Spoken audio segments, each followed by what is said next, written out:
Wanita yang menerobos ruang direktur utama, namaku Ayu Lestari. Aku seorang ibu tunggal berusia 25 tahun yang membesarkan putraku, Bima, seorang diri. Dari luar, hidupku mungkin hanyalah serangkaian hari yang tak berujung. Berlari menghindari mobil-mobil yang melaju kencang di depan sebuah kawasan industri besar di pinggiran Jakarta, sambil memeluk anakku dan membawa tas yang talinya sudah usang. Setiap pagi, yang kumiliki hanyalah punggungku yang kurus, tangan kasar yang terbentuk dari pekerjaan utama di kantor dan pekerjaan sampingan di malam hari, serta jantung yang selalu berdebar cemas, takut jika anakku terluka oleh prasangka dunia. Orang-orang sering menatapku dengan pandangan campur aduk antara kasihan dan penasaran. Katanya dia melahirkan anak padahal belum menikah. Kalimat itu telah mengikutiku seperti bayangan selama beberapa tahun terakhir. Pagi itu adalah salah satu pagi di Jakarta yang terasa sangat sejuk setelah hujan deras semalaman. Embun masih menempel di setiap jendela gedung-gedung pencakar langit. Karena aku membangunkannya terlalu pagi, Bima memeluk leherku erat sambil terkantuk-kantuk. Aku sudah berjanji untuk menitipkan Bima di rumah seorang teman kakak yang tinggal di dekat kantor, tapi tiba-tiba sebuah pesan masuk. Ayu? Maaf sekali. Mbak ada urusan mendadak hari ini. Kayaknya nggak bisa jagain Bima.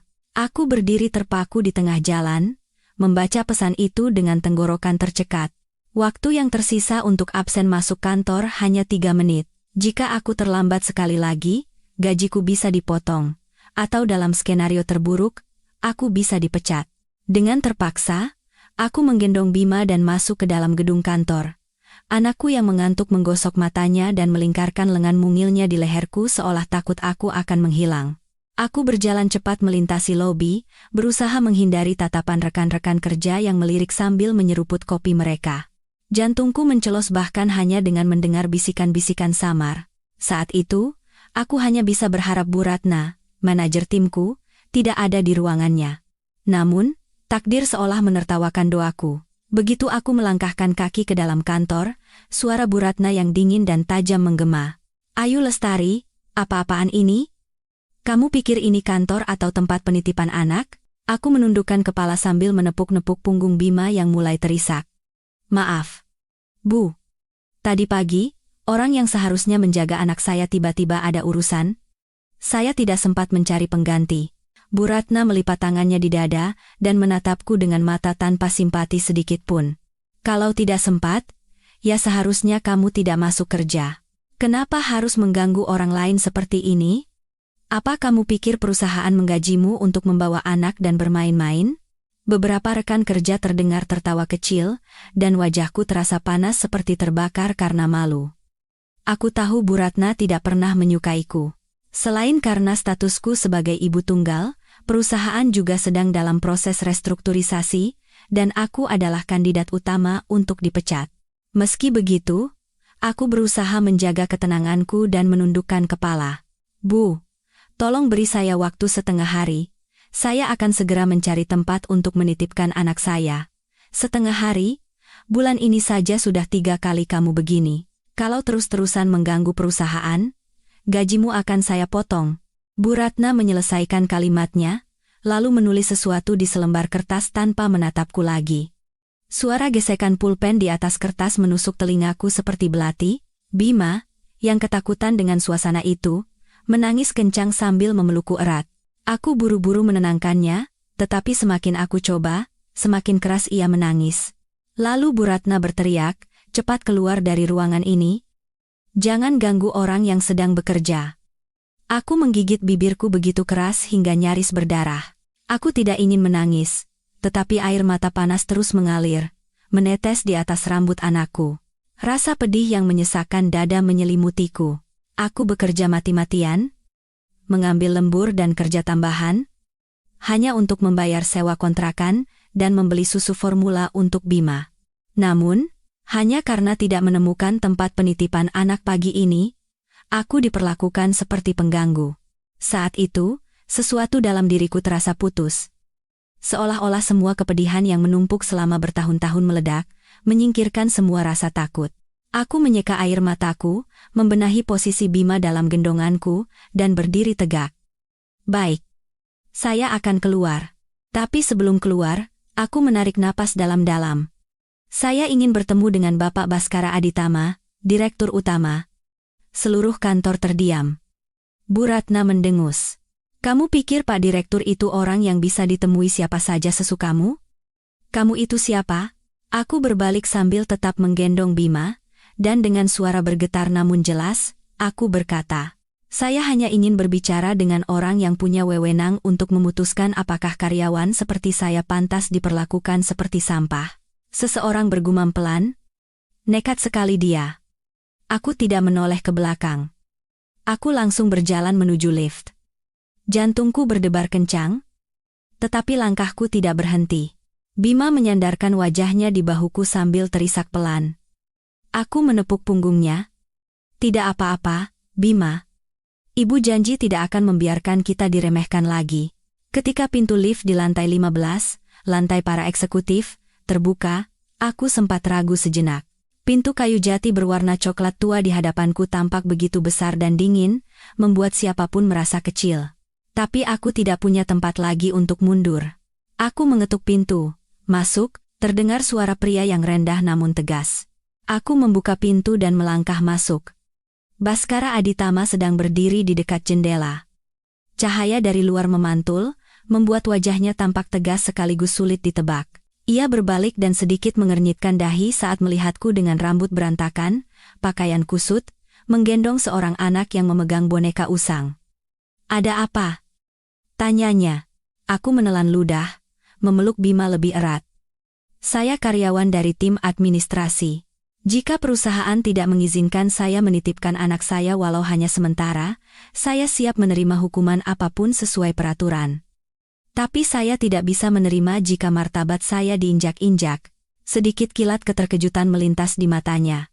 Anda datang karena kejadian tadi pagi? Aku mengangguk, berusaha menahan air mata yang hendak tumpah. Saya tidak meminta perlakuan khusus. Saya hanya ingin dihormati sebagai manusia.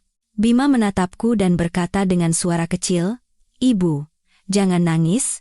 Suara anakku membuatku nyaris runtuh. Aku takut kehilangan semua ketenangan yang susah payahku bangun. Tepat pada saat itu, Baskara Aditama mendekat. Ia menatapku sejenak, lalu bertanya dengan sangat lembut, siapa nama anak ini? Aku terkejut. Bima, Pak. Ia menunduk untuk melihat Bima dan berkata, mulai sekarang, masalah anak ini bukan lagi urusan Bu Ratna. Saya yang akan menanganinya. Aku membeku. Aku tidak mengerti apa maksudnya. Tetapi sorot matanya saat itu berbeda dari siapapun di perusahaan ini. Bukan rasa kasihan, bukan pula penghinaan. Itu adalah perhatian asing yang menggetarkan hati. Sebelum aku sempat bertanya, dari luar terdengar suara sepatu hak tinggi yang tajam, disusul suara melengking Bu Ratna. Pak Direktur, Anda tidak boleh memanjakan karyawan seperti ini, aku menoleh. Dan tepat pada saat itu, pintu terbuka dengan kasar. Kelak, semua orang di perusahaan akan selalu mengenang momen itu. Momen ketika segalanya mulai berubah. Pintu dibanting begitu keras, hingga suaranya memekakan telinga. Aku terkejut dan memeluk Bima lebih erat. Rasanya jika aku sedikit saja lengah, semua ketenangan yang kubangun akan hancur berkeping-keping. Bu Ratna berdiri di ambang pintu. Wajahnya merah padam karena marah, dan matanya setajam silet, seolah ingin menembusku. Beberapa bawahannya mengintip dari koridor dengan ekspresi campur aduk antara penasaran dan puas, seperti penonton yang menantikan pertunjukan drama yang menarik. Pak Direktur, Anda tidak seharusnya membiarkan wanita ini menginjakkan kaki di sini. Bu Ratna berteriak begitu keras hingga Bima yang ketakutan membenamkan wajahnya ke leherku. Aku bisa merasakan tubuh mungilnya gemetar saat kedua lengannya mencengkeram leherku erat. Aku mencoba membuka mulut untuk menjelaskan, tetapi Baskara Aditama mengangkat tangannya, menghentikan Bu Ratna. Suaranya rendah, tetapi setiap katanya terdengar jelas, dan meskipun tidak berteriak, ada kekuatan yang menekan dalam suaranya. Bu Ratna, siapa yang mengizinkan Anda masuk ke ruangan saya tanpa izin? Apa Anda lupa siapa yang memegang kendali di sini? Bu Ratna terdiam sejenak, tetapi segera mengangkat dagunya, berusaha mempertahankan sikap kerasnya. Sebagai manajer, saya punya kewajiban untuk memastikan disiplin perusahaan ditegakkan. Jika setiap karyawan seenaknya membawa anak ke kantor dan langsung mengadu pada Bapak, bagaimana jadinya perusahaan ini? Saya hanya menjalankan tugas saya. Aku melihat bahu Bu Ratna sedikit bergetar. Mungkin ia tidak menyangka Pak Direktur akan menegurnya seperti itu di depan banyak orang. Semua mata di koridor tertuju pada kami bertiga. Tapi aku tidak punya keberanian untuk menatap siapapun. Aku hanya ingin lari dari situasi rumit ini dan mencari tempat untuk bersembunyi. Baskara Aditama berbalik menghadap Bu Ratna dan berkata, peraturan dibuat untuk diterapkan pada pelanggaran yang disengaja. Tapi ini, ia sedikit menoleh ke arahku yang menggendong Bima, adalah situasi khusus. Saya rasa tindakan Anda tadi pagi tidak pantas sebagai seorang manajer. Aku mendengar kata-kata itu dengan sangat jelas, dan dadaku terasa sesak. Aku tidak pernah membayangkan akan ada seseorang yang membelaku seperti ini. Sudah terlalu lama aku terbiasa disalahkan, dihakimi, dan dikritik bahkan sebelum sempat membuka mulut. Tiba-tiba, ujung hidungku terasa panas. Bu Ratna mengatupkan rahangnya. Jadi, maksud Bapak saya salah? Baskara Aditama menjawab tanpa menghindar. Benar. Ruangan itu mendadak sunyi senyap. Aku melihat wajah Bu Ratna memucat. Ia menarik napas dalam-dalam, lalu menatapku dengan tatapan dingin yang membuatku merinding. Hebat sekali kamu, Ayu Lestari. Baru kali ini aku lihat ada orang yang memanfaatkan keadaannya untuk menekan atasan. Aku menggeleng, menenangkan diriku sendiri. Bukan begitu, Bu. Saya tidak mengandalkan siapapun. Bu Ratna. Saya hanya ingin menjelaskan situasi saya. Saya tidak pernah meminta perlakuan istimewa. Bu Ratna mendengus. Menjelaskan? Kamu sebut tindakan menerobos masuk ke ruang direktur ini sebagai penjelasan? Bima mulai menangis lagi. Anak itu ketakutan dikelilingi oleh suasana tegang. Aku mencoba menenangkannya, tetapi tidak berhasil. Akhirnya, aku memeluknya lebih erat dan membiarkannya menyandarkan wajahnya sepenuhnya di bahuku, berharap bisa melindunginya dari pertengkaran ini. Tepat saat itu, Baskara Aditama berkata dengan lembut, Ayu, bawa Bima duduk di sofa sebelah sana sebentar. Tidak perlu tegang. Ia berhenti sejenak, lalu menambahkan dengan suara yang jauh lebih lembut, membuatku mengangkat kepala, tidak ada yang akan menyakiti kalian di sini. Aku mengangguk kecil. Satu kalimat itu seolah memberiku pijakan yang lebih kokoh. Aku membawa Bima ke sofa, mendudukkannya dengan hati-hati, dan menyeka air matanya dengan sapu tangan. Bima gemetar sambil memegang tanganku erat. Ibu, jangan pergi. Aku mengelus kepalanya. Ibu tidak kemana-mana. Ibu di sini. Lalu aku menoleh kembali pada dua orang yang berdiri di tengah ruangan. Di mata Bu Ratna kini bukan hanya ada amarah, tetapi juga kebingungan. Mungkin ia tidak menyangka masalah ini akan menjadi sebesar ini. Baskara Aditama berkata sambil melipat tangan, Bu Ratna, kita bicarakan ini nanti.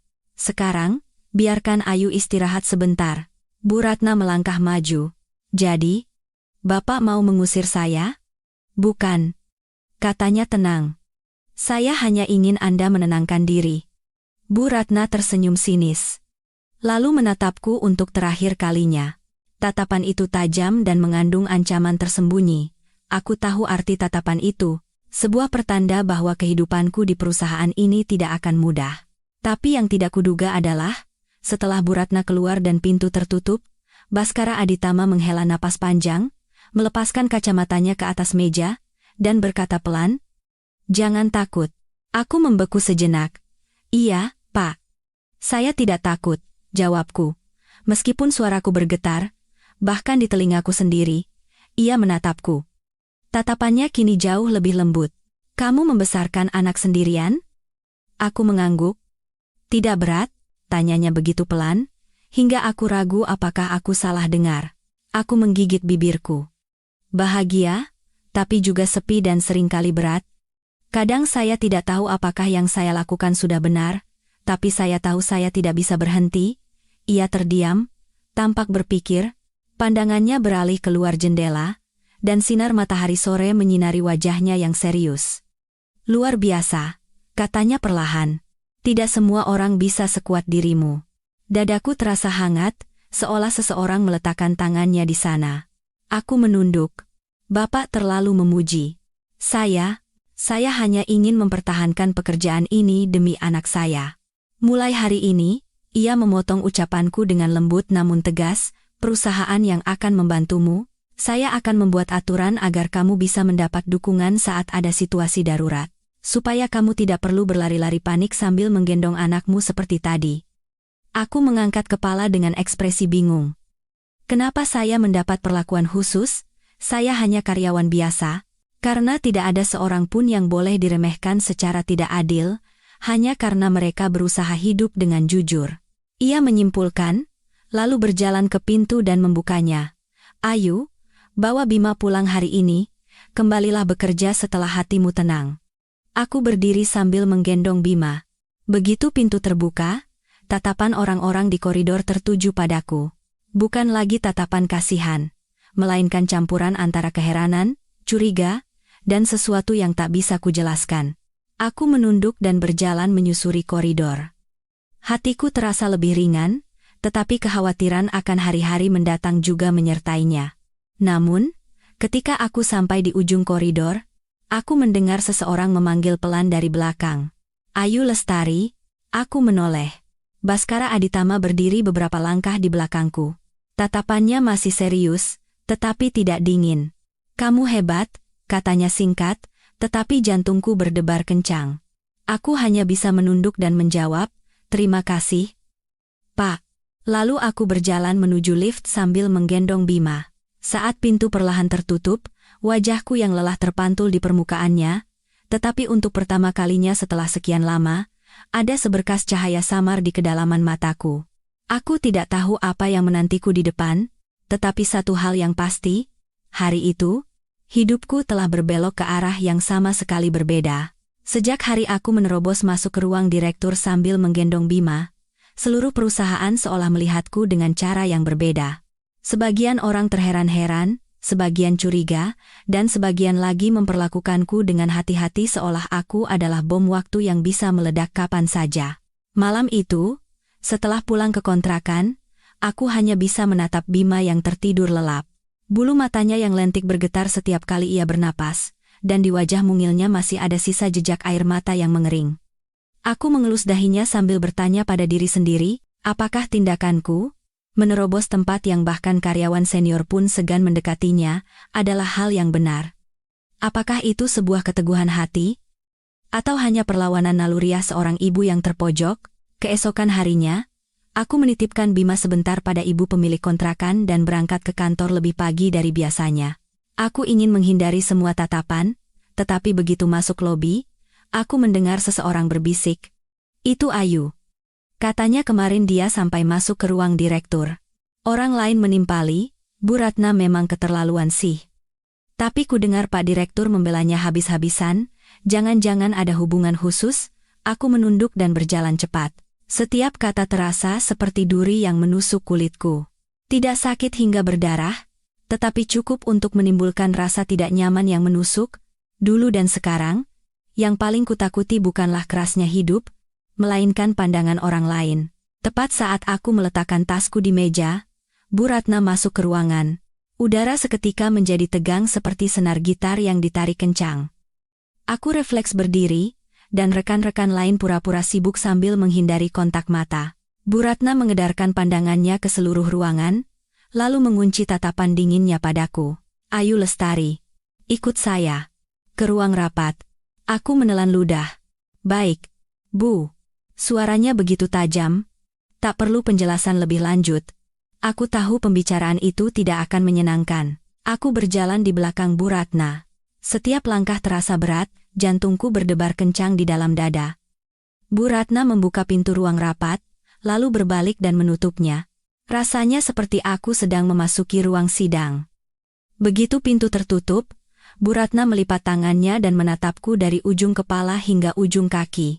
Ia berkata dengan suara pelan namun penuh duri, "Kamu pasti merasa hebat sekali, ya? Bisa langsung lari mengadu ke Pak Direktur kapanpun kamu mau." Aku menggelengkan kepala.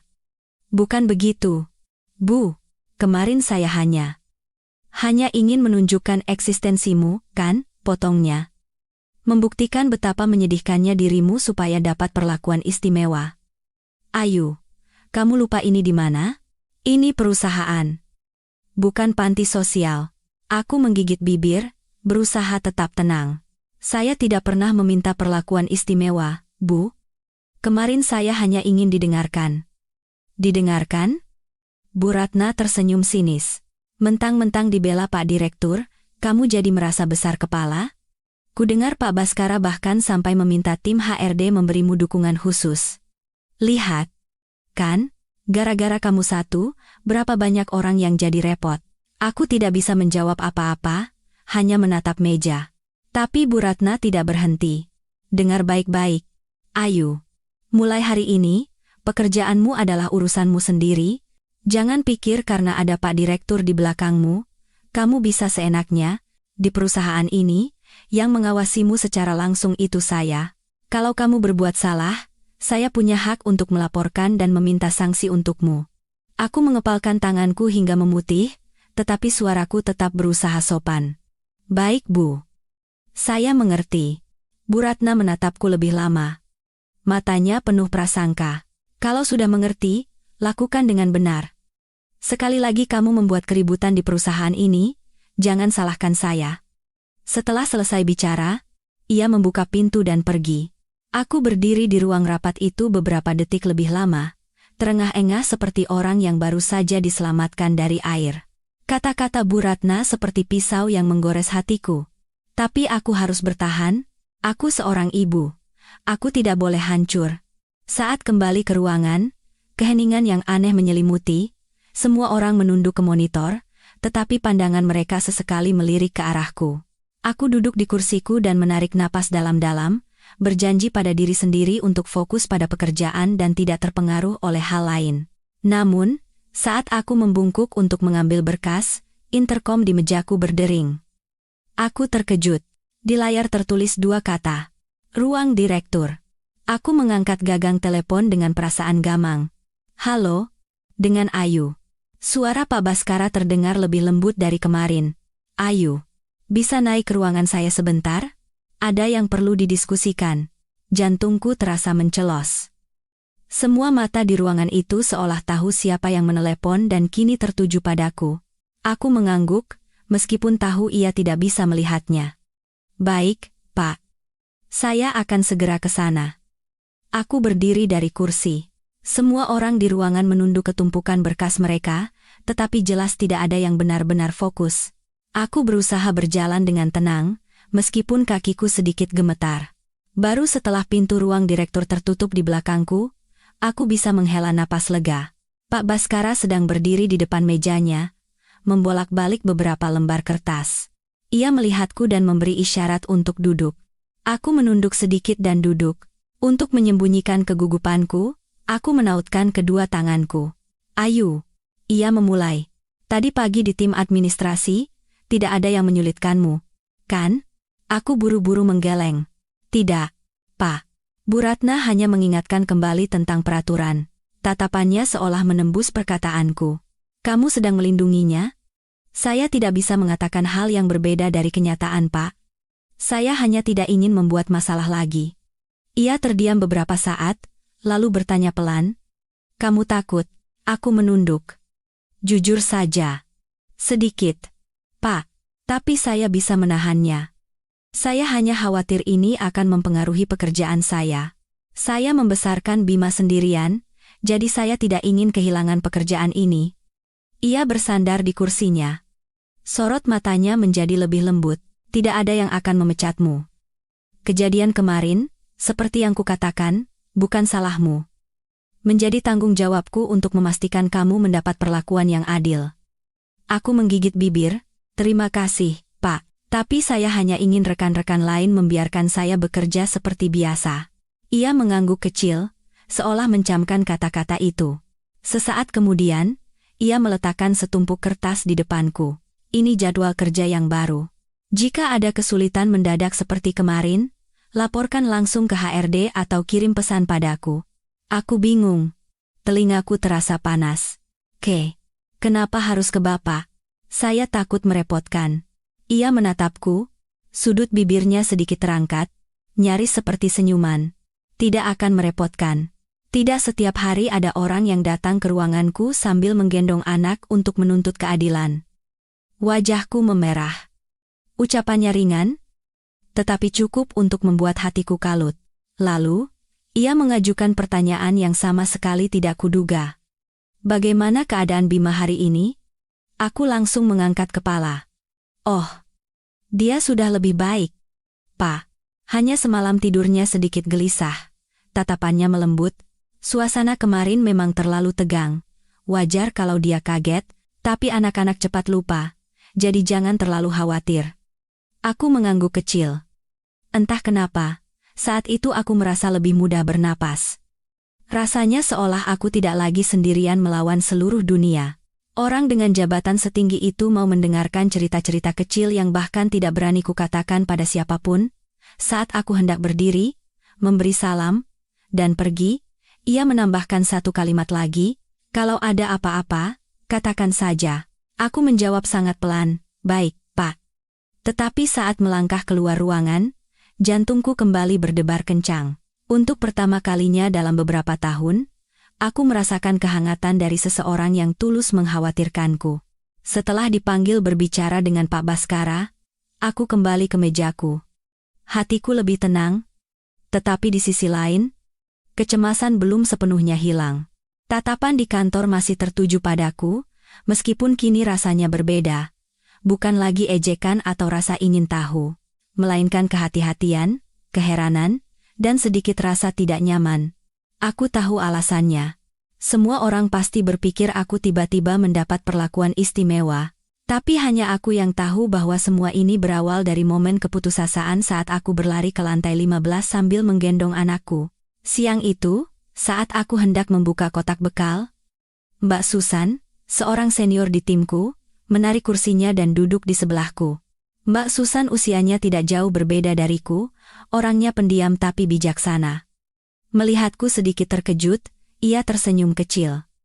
"Nggak apa-apa, Ayu. Cuma mau nanya. Kamu baik-baik saja hari ini?" Aku tersenyum canggung. "Iya, Mbak, baik. Makasih sudah peduli."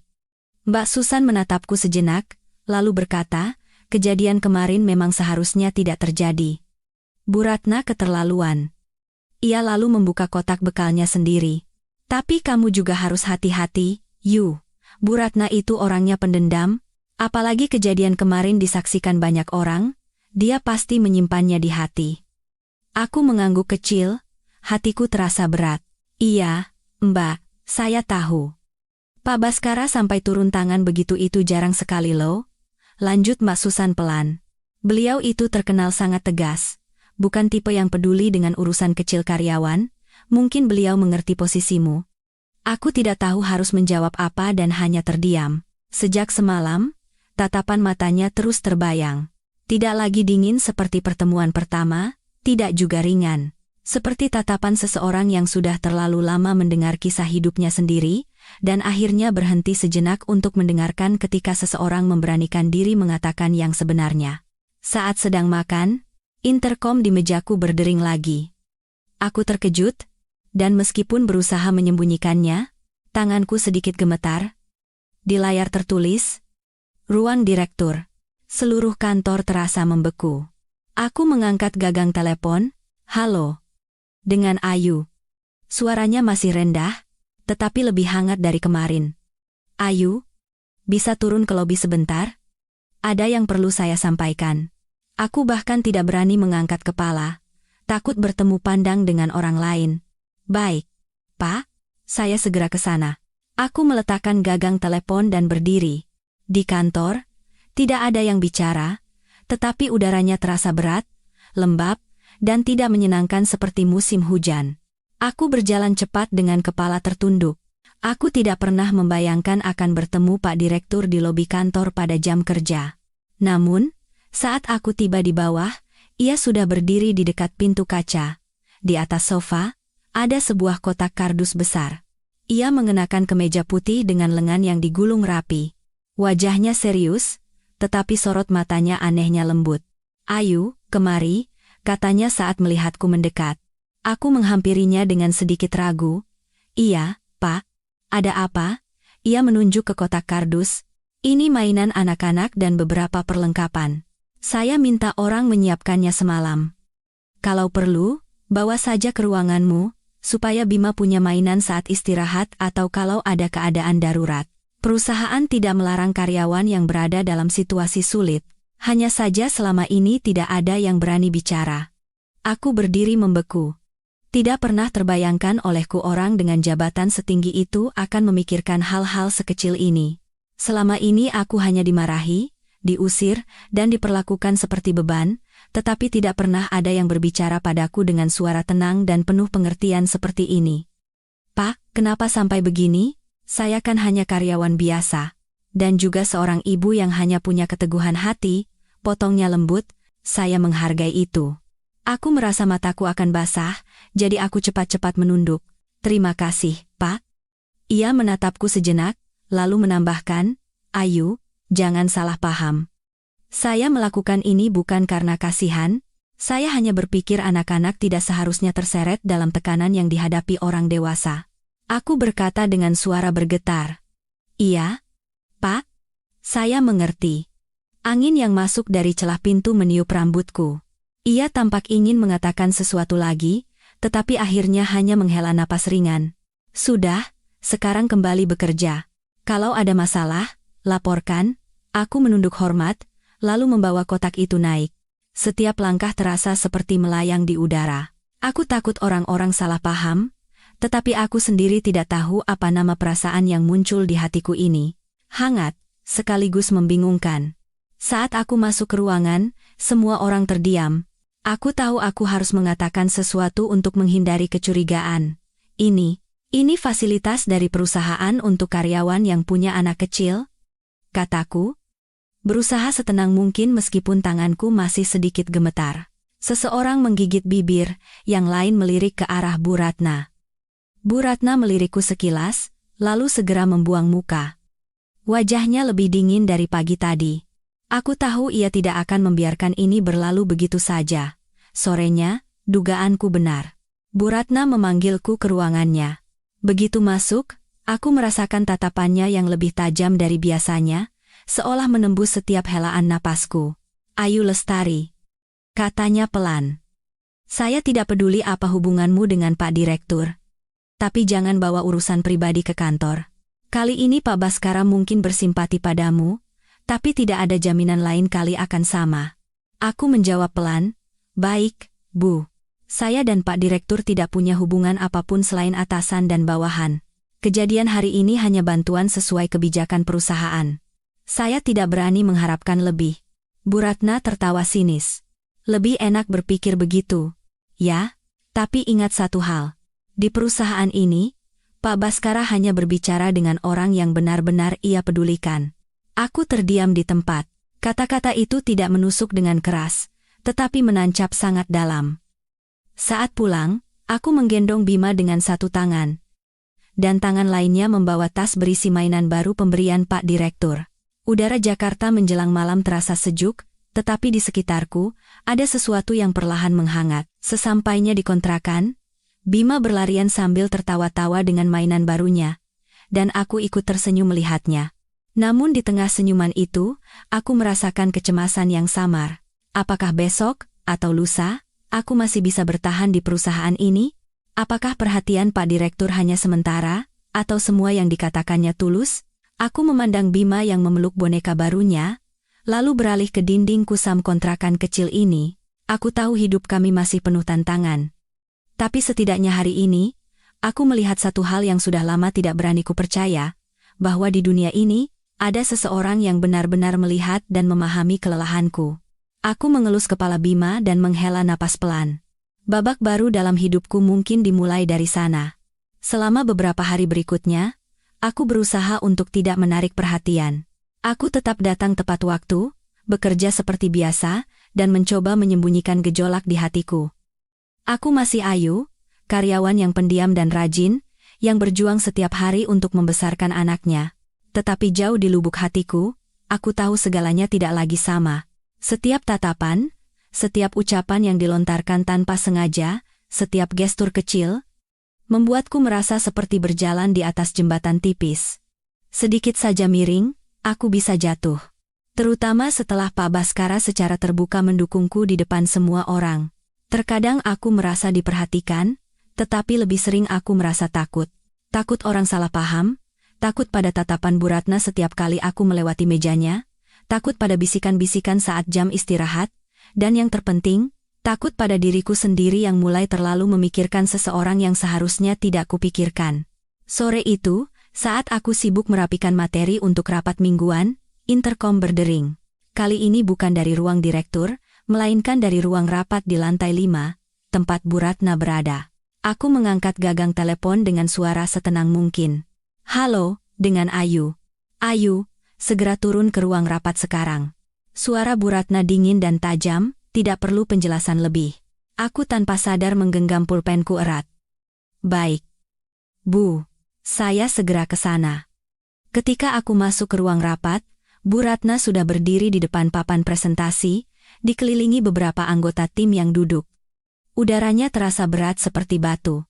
Aku menyapa, tetapi ia hanya melirikku sekilas tanpa menjawab, lalu berkata, Ayu, presentasikan ulang laporan kuartal lalu di depan semua orang.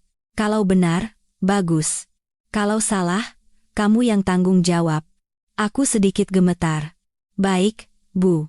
Tapi laporan itu kan seharusnya hari ini Ibu periksa. Kenapa saya harus presentasi ulang sekarang? Suaranya datar tanpa emosi.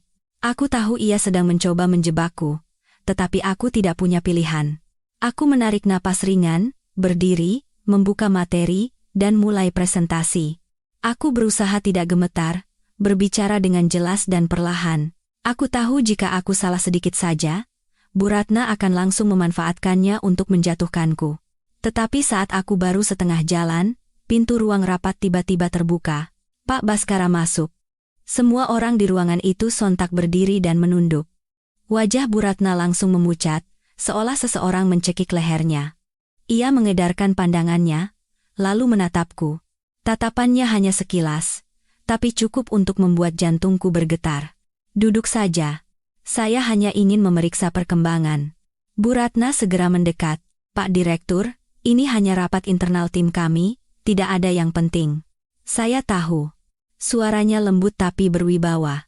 Saya ingin lihat sampai mana presentasi Ayu. Aku terkejut. Aku tidak menyangka ia akan mengatakan hal itu di depan banyak orang.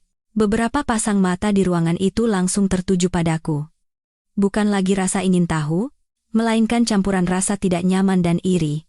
Aku menunduk dan melanjutkan presentasi dengan tangan yang sedikit gemetar. Tapi kali ini berbeda, ia benar-benar mendengarkan dengan saksama. Bukan hanya formalitas. Terkadang ia melirik materi, terkadang mengangguk kecil. Konsentrasinya membuatku tertekan, sekaligus memberiku kekuatan. Seolah menjadi sinyal bahwa selama aku berada di jalur yang benar, semuanya akan baik-baik saja. Saat aku selesai, ia berkata dengan lembut, Bagus, Ayu. Laporanmu ternyata sangat jelas. Aku menunduk kecil, Terima kasih, Pak. Tapi ia tidak berhenti di situ. Ia berbalik ke arah Bu Ratna. Bu Ratna, apakah pekerjaan ini memang Anda yang perintahkan pada Ayu? Iya, Pak, jawabnya dengan senyum kaku. Bagus kalau begitu, kata Pak Baskara sambil merapikan materinya. Saya akan gunakan laporan ini untuk rapat direksi sore nanti. Udara di ruang rapat membeku, dan Bu Ratna terpaku di tempatnya. Yang lain menatapku seolah aku baru saja melompati tangga yang mereka pikir tidak akan pernah bisa didaki siapapun. Rapat evaluasi selesai, dan aku keluar dari ruangan. Begitu pintu tertutup di belakangku, aku baru bisa bernapas lega. Entah kenapa, tatapan matanya sebelum pergi tadi mengandung sesuatu yang bahkan aku sendiri tidak bisa menamainya. Tapi masalah tidak berhenti di situ. Malam itu, saat aku menjemput Bima dari rumah ibu pemilik kontrakan, hujan turun deras. Aku buru-buru menutupi anakku dengan jaketku. Jalan di depan kawasan industri becek, dan setiap kali mobil lewat, lumpur menyiprat kemana-mana. Tepat saat aku baru saja menaikkan Bima ke dalam angkot, telepon dari nomor tak dikenal berdering. Aku menempelkan ponsel ke telinga. Halo. Dengan Ayu. Terdengar suara pria yang rendah dan familiar. Ayu. Sudah pulang dengan selamat? Aku berhenti di tengah kerumunan orang yang hendak naik angkot. Bapak Direktur, iya, Pak. Ini sedang dalam perjalanan pulang dengan Bima. Sudah hampir sampai, hujan deras, hati-hati, katanya dengan suara yang tidak sekaku di kantor. Kalau ada kesulitan, katakan saja, aku hanya ingin memastikan kamu dan Bima baik-baik saja. Jantungku terasa mencelos. Ada sebuah kelembutan yang tidak bisa kutahan, yang seolah meresap hingga ke mataku. Iya, Pak. Terima kasih. Kami baik-baik saja. Baguslah kalau begitu, katanya sangat pelan. Ayu, kamu tidak perlu menanggung semuanya sendirian lagi. Kata-kata itu seperti seutas tali yang menarikku keluar dari hari-hari kelam dalam hidupku. Hangat seperti lampu kecil yang menerangi ruangan yang dingin dan gelap, cukup untuk membuatku bisa melihat jalan. Namun, begitu naik ke angkot, aku mendengar seseorang di belakangku berbisik. Itu tadi Pak Direktur yang telepon Ayu, ya? Wah, ada apa nih? Aku sontak mengepalkan tanganku. Ucapan orang lain begitu mudahnya menggoyahkan hati. Malam itu, setelah menidurkan Bima, aku duduk lama di dekat jendela, memandangi lampu jalan yang bergetar di genangan air. Hatiku terasa terbelah. Satu sisi mengatakan bahwa orang sepertiku tidak berhak memiliki perasaan, sisi lain tertarik pada tatapan dan suara lembutnya, menuju ke arah yang seharusnya tidak kutuju. Aku meletakkan tangan di dada dan memejamkan mata. Jangan salah paham. Jangan bermimpi. Ayu, kamu harus sadar diri. Tapi di saat berikutnya, suaranya kembali bergema di benakku. Kamu tidak perlu menanggung semuanya sendirian lagi. Aku menghela napas sangat pelan. Bagaimana mungkin aku bisa melupakan kata-kata itu? Selama beberapa hari setelah telepon dari Pak Baskara, aku berusaha hidup senormal mungkin, sepelan mungkin, dan sehati-hati mungkin. Aku takut jatuh pada perasaan yang seharusnya tidak kumiliki, dan aku takut orang-orang membicarakanku. Tapi semakin aku berusaha menenangkan hati, semakin aku sadar betapa mudahnya jantungku bergetar. Hanya mendengar suaranya dari kejauhan saat rapat sudah cukup membuat jantungku berdebar. Setiap kali ia lewat di koridor, aku tanpa sadar membuang muka, karena aku tidak tahu bagaimana harus bersikap jika mata kami bertemu. Suatu Senin pagi, ada audit internal di perusahaan, dan semua orang sibuk. Aku juga sibuk mencari data dan menempel ulang papan pengumuman peraturan yang sudah usang. Saat sedang merapikan pekerjaan, interkom di mejaku berkedip. Telepon dari Mbak Susan. Ayu, bisa turun ke lobi sebentar? Aku sedikit mengernyit. Iya, Mbak. Ada apa? Turun saja dulu. Ada yang mencarimu. Aku terdiam sejenak. Siapa yang mencariku jam segini? Aku bergegas turun ke lobi. Sesampainya di sana, aku melihat ibu pemilik kontrakan sedang menggendong Bima. Kedua mata Bima merah bengkak, dan hidungnya berbekas air mata. Aku terkejut dan langsung berlari. Bima, kenapa di sini? Bu, ada apa? Ibu pemilik kontrakan, yang tampak tergesa-gesa, terengah-engah. Tadi di rumah mati lampu, Bima lagi tidur, pas bangun ibunya nggak ada, dia kaget sekali. Daripada nanti begini lagi, ya sudah, ibu bawa ke sini saja, tadi ditelepon nggak diangkat. Aku segera memeluk Bima, jantungku terasa diremas. Bima, ibu di sini. Sudah jangan nangis lagi ya, ibu di sini. Anak itu memeluk leherku erat. Seluruh tubuhnya gemetar. Aku mengangkatnya, tapi kedua tanganku ikut gemetar. Aku tahu anak ini tidak bisa lepas dariku sejenak pun. Wajar jika ia menangis histeris seperti itu. Saat aku sedang menenangkannya, terdengar suara seseorang dari belakang. Ayu. Aku menoleh. Itu Pak Baskara. Aku membeku di tempat. Rasanya semua mata di lobi tertuju pada kami. Ia mendekat dengan tangan di saku celana. Tatapannya, tanpa ragu sedikit pun, tertuju pada Bima dengan cemas. Kenapa Bima di sini? Tanyanya. Suaranya lembut tapi penuh kekhawatiran. Aku menjelaskan dengan gugup, iya, Pak. Orang yang menjaga Bima tiba-tiba ada urusan, jadi anaknya diantar ke sini. Maaf, saya akan segera menanganinya. Ia mengamati situasi sejenak, lalu menunduk dan menyentuh tangan Bima dengan lembut. Bima, kamu tidak apa-apa? Awalnya Bima sedikit menghindar, tapi kemudian ia menatapnya dengan mata berkaca-kaca. Anak itu membenamkan wajahnya di dadaku. Lalu dengan suara kecil ia berkata, "Aku takut ibu hilang." Kata-kata itu membuat hatiku sakit tak terkira. Aku memeluknya erat, menepuk-nepuk punggungnya. Saat itu, Pak Baskara berkata pelan, "Ayu, bawa Bima ke ruang istirahat di lantai 3. Di sana sepi dan jarang ada orang. Nanti saya sampaikan ke HRD agar kamu diberi kelonggaran hari ini." Aku buru-buru menggeleng. "Tidak, Pak. Jangan. Hari ini ada audit internal. Saya tidak bisa mengganggu pekerjaan." "Kamu sedang menggendong anak yang menangis," katanya dengan suara tegas. "Tidak ada yang akan menyalahkanmu." Aku berkata dengan suara lebih pelan, takut orang lain salah paham. "Terima kasih, Pak.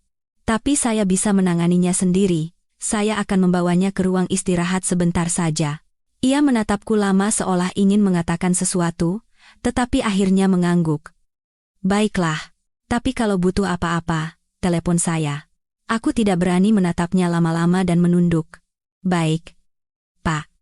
Aku membawa Bima naik ke ruang istirahat di lantai 3. Itu adalah ruangan kecil tempat karyawan bisa beristirahat sejenak saat jam makan siang. Aku membaringkan Bima, menyeka wajahnya, dan memberinya minum. Bima memegang jariku erat, takut aku akan menghilang.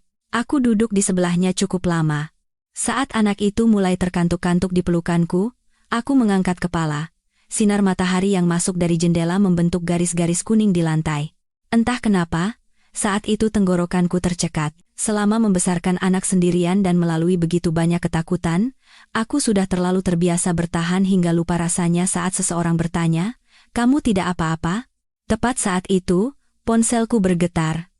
Sebuah pesan singkat. "Ayu, Bima baik-baik saja?" Baskara. Aku menarik napas panjang dan membalas, "Iya, Pak. Sudah lebih tenang." "Terima kasih." Pesan balasan datang, hampir seketika. Di luar kantor, "Jangan panggil Pak." Aku terdiam. Tanganku berhenti di udara, dan jantungku berdebar pelan. Aku begitu bingung hingga hanya bisa membalas singkat, "Baik." Tapi aku tidak menyangka ia akan mengirim pesan lagi. "Panggil saja Baskara." Aku menahan napas. Butuh beberapa detik sebelum aku bisa menjawab, "Baik." Lain kali. Ia tidak memaksa dan membalas, "Terserah kamu. Aku hanya tidak ingin kamu merasa tidak nyaman." Pesan itu membuat dadaku hangat oleh sesuatu yang lembut namun dalam. Aku meletakkan ponsel dan mengelus kepala Bima pelan. Di benakku, suaranya terus terngiang. Sesaat kemudian, terdengar ketukan di pintu ruang istirahat.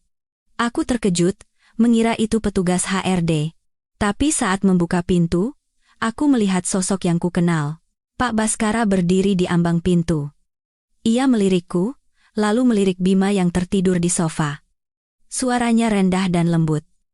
"Aku bawakan bubur untuk Bima. Udaranya dingin. Anak-anak biasanya lapar setelah menangis." Aku terpaku di tempat. "Pak, tidak perlu sampai begini." "Jangan katakan itu lagi," katanya sambil meletakkan wadah berisi bubur di atas meja. Lalu ia menambahkan satu kalimat yang membuat tenggorokanku tercekat. "Kamu dan Bima bukan beban. Mengerti?" Aku menunduk dalam-dalam. "Iya, Pak. Saya mengerti. Tapi saya takut apa kata orang." Ia menatapku sangat lama. "Ayu, kamu hidup untuk dirimu sendiri, bukan untuk omongan orang lain." Aku membeku di tempat.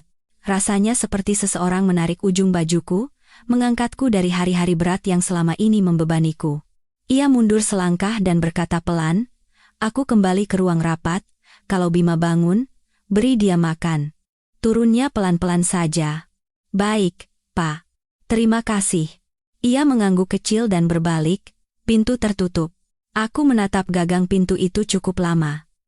Jantungku berdebar begitu kencang hingga aku takut ini semua hanya mimpi. Aku tidak pernah membayangkan orang dengan jabatan setinggi itu akan mau repot untuk hal-hal sekecil ini.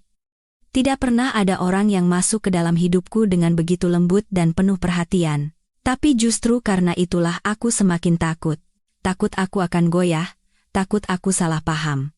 Takut suatu hari nanti semua ini ternyata hanya kebaikan sesaat, dan aku akan ditinggalkan sendirian setelah menyerahkan seluruh hatiku.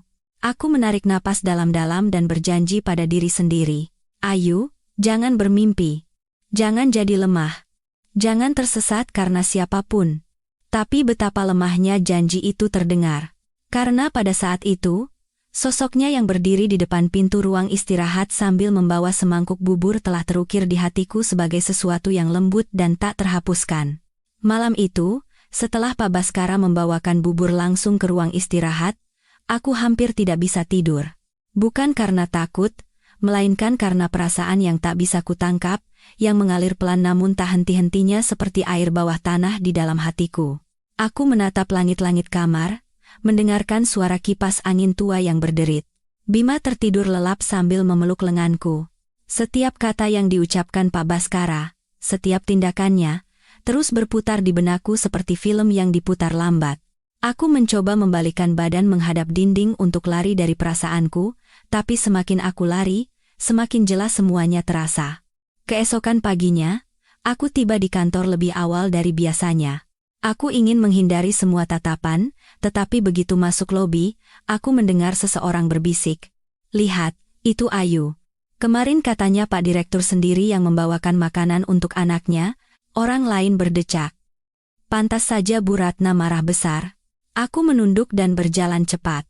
Tanganku yang mencengkeram tali tas bergetar. Kata-kata mereka benar, gosip bisa membunuh tanpa menyentuh kulit. Pagi itu berlalu dalam keheningan yang anehnya berat. Orang-orang di kantor tampak lebih berhati-hati saat melihatku. Hanya Mbak Susan yang menepuk bahuku pelan dan berbisik, "Ayu, jangan khawatir. Orang baik pada akhirnya akan terlihat baik. Jangan pedulikan omongan orang lain." Aku berterima kasih, tetapi hatiku tetap gelisah. Menjelang jam makan siang, Bu Ratna keluar dari ruangannya dan berkata dengan suara keras, "Ayu Lestari, naik ke ruang rapat besar di lantai 10. Ada yang perlu dibicarakan." Aku terkejut. "Baik, Bu." Aku menahan rasa cemas dan mengikutinya.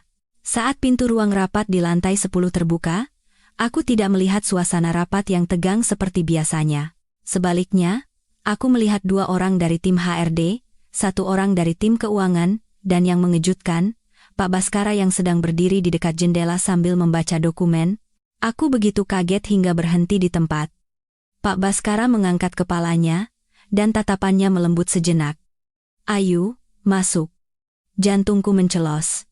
Aku melangkah masuk, dan begitu pintu tertutup di belakangku, aku semakin tegang. Pak Baskara menyerahkan dokumen ke tim HRD, lalu menatap Bu Ratna dan berkata dengan lembut namun jelas, "Hari ini saya ingin meninjau kembali proses pembagian kerja di tim administrasi." Aku langsung sadar. Ini bukan rapat biasa. Udara begitu sunyi hingga hanya terdengar suara kertas dibolak-balik. Bu Ratna melirikku sekilas, lalu berkata dengan suara yang dibuat-buat ramah, "Baik. Pak, silakan jika ada yang ingin Bapak periksa. Tapi Ayu ini kan masih baru, jadi kadang pekerjaannya agak lambat." Aku tidak menjawab dan hanya menunduk. Aku tahu apa maksud dari kata-kata itu. Pak Baskara menatap Bu Ratna selama beberapa detik, lalu bertanya, "Lambat dalam hal apa?" Bu Ratna sejenak tampak bingung, tapi dengan cepat ia kembali tenang. "Misalnya, untuk laporan mingguan, Ayu butuh 2 hari, padahal penanggung jawab sebelumnya bisa selesai dalam 1 hari.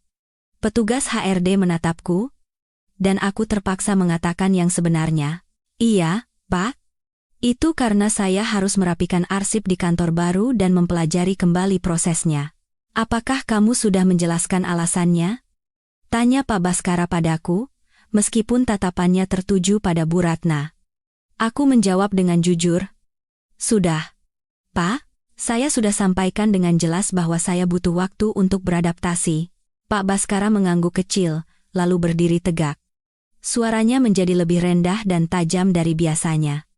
"Bu Ratna, saya sudah memeriksa laporan internal. Selama 3 minggu terakhir, volume pekerjaan yang diberikan pada Ayu 30% lebih banyak dibandingkan karyawan dengan level yang sama.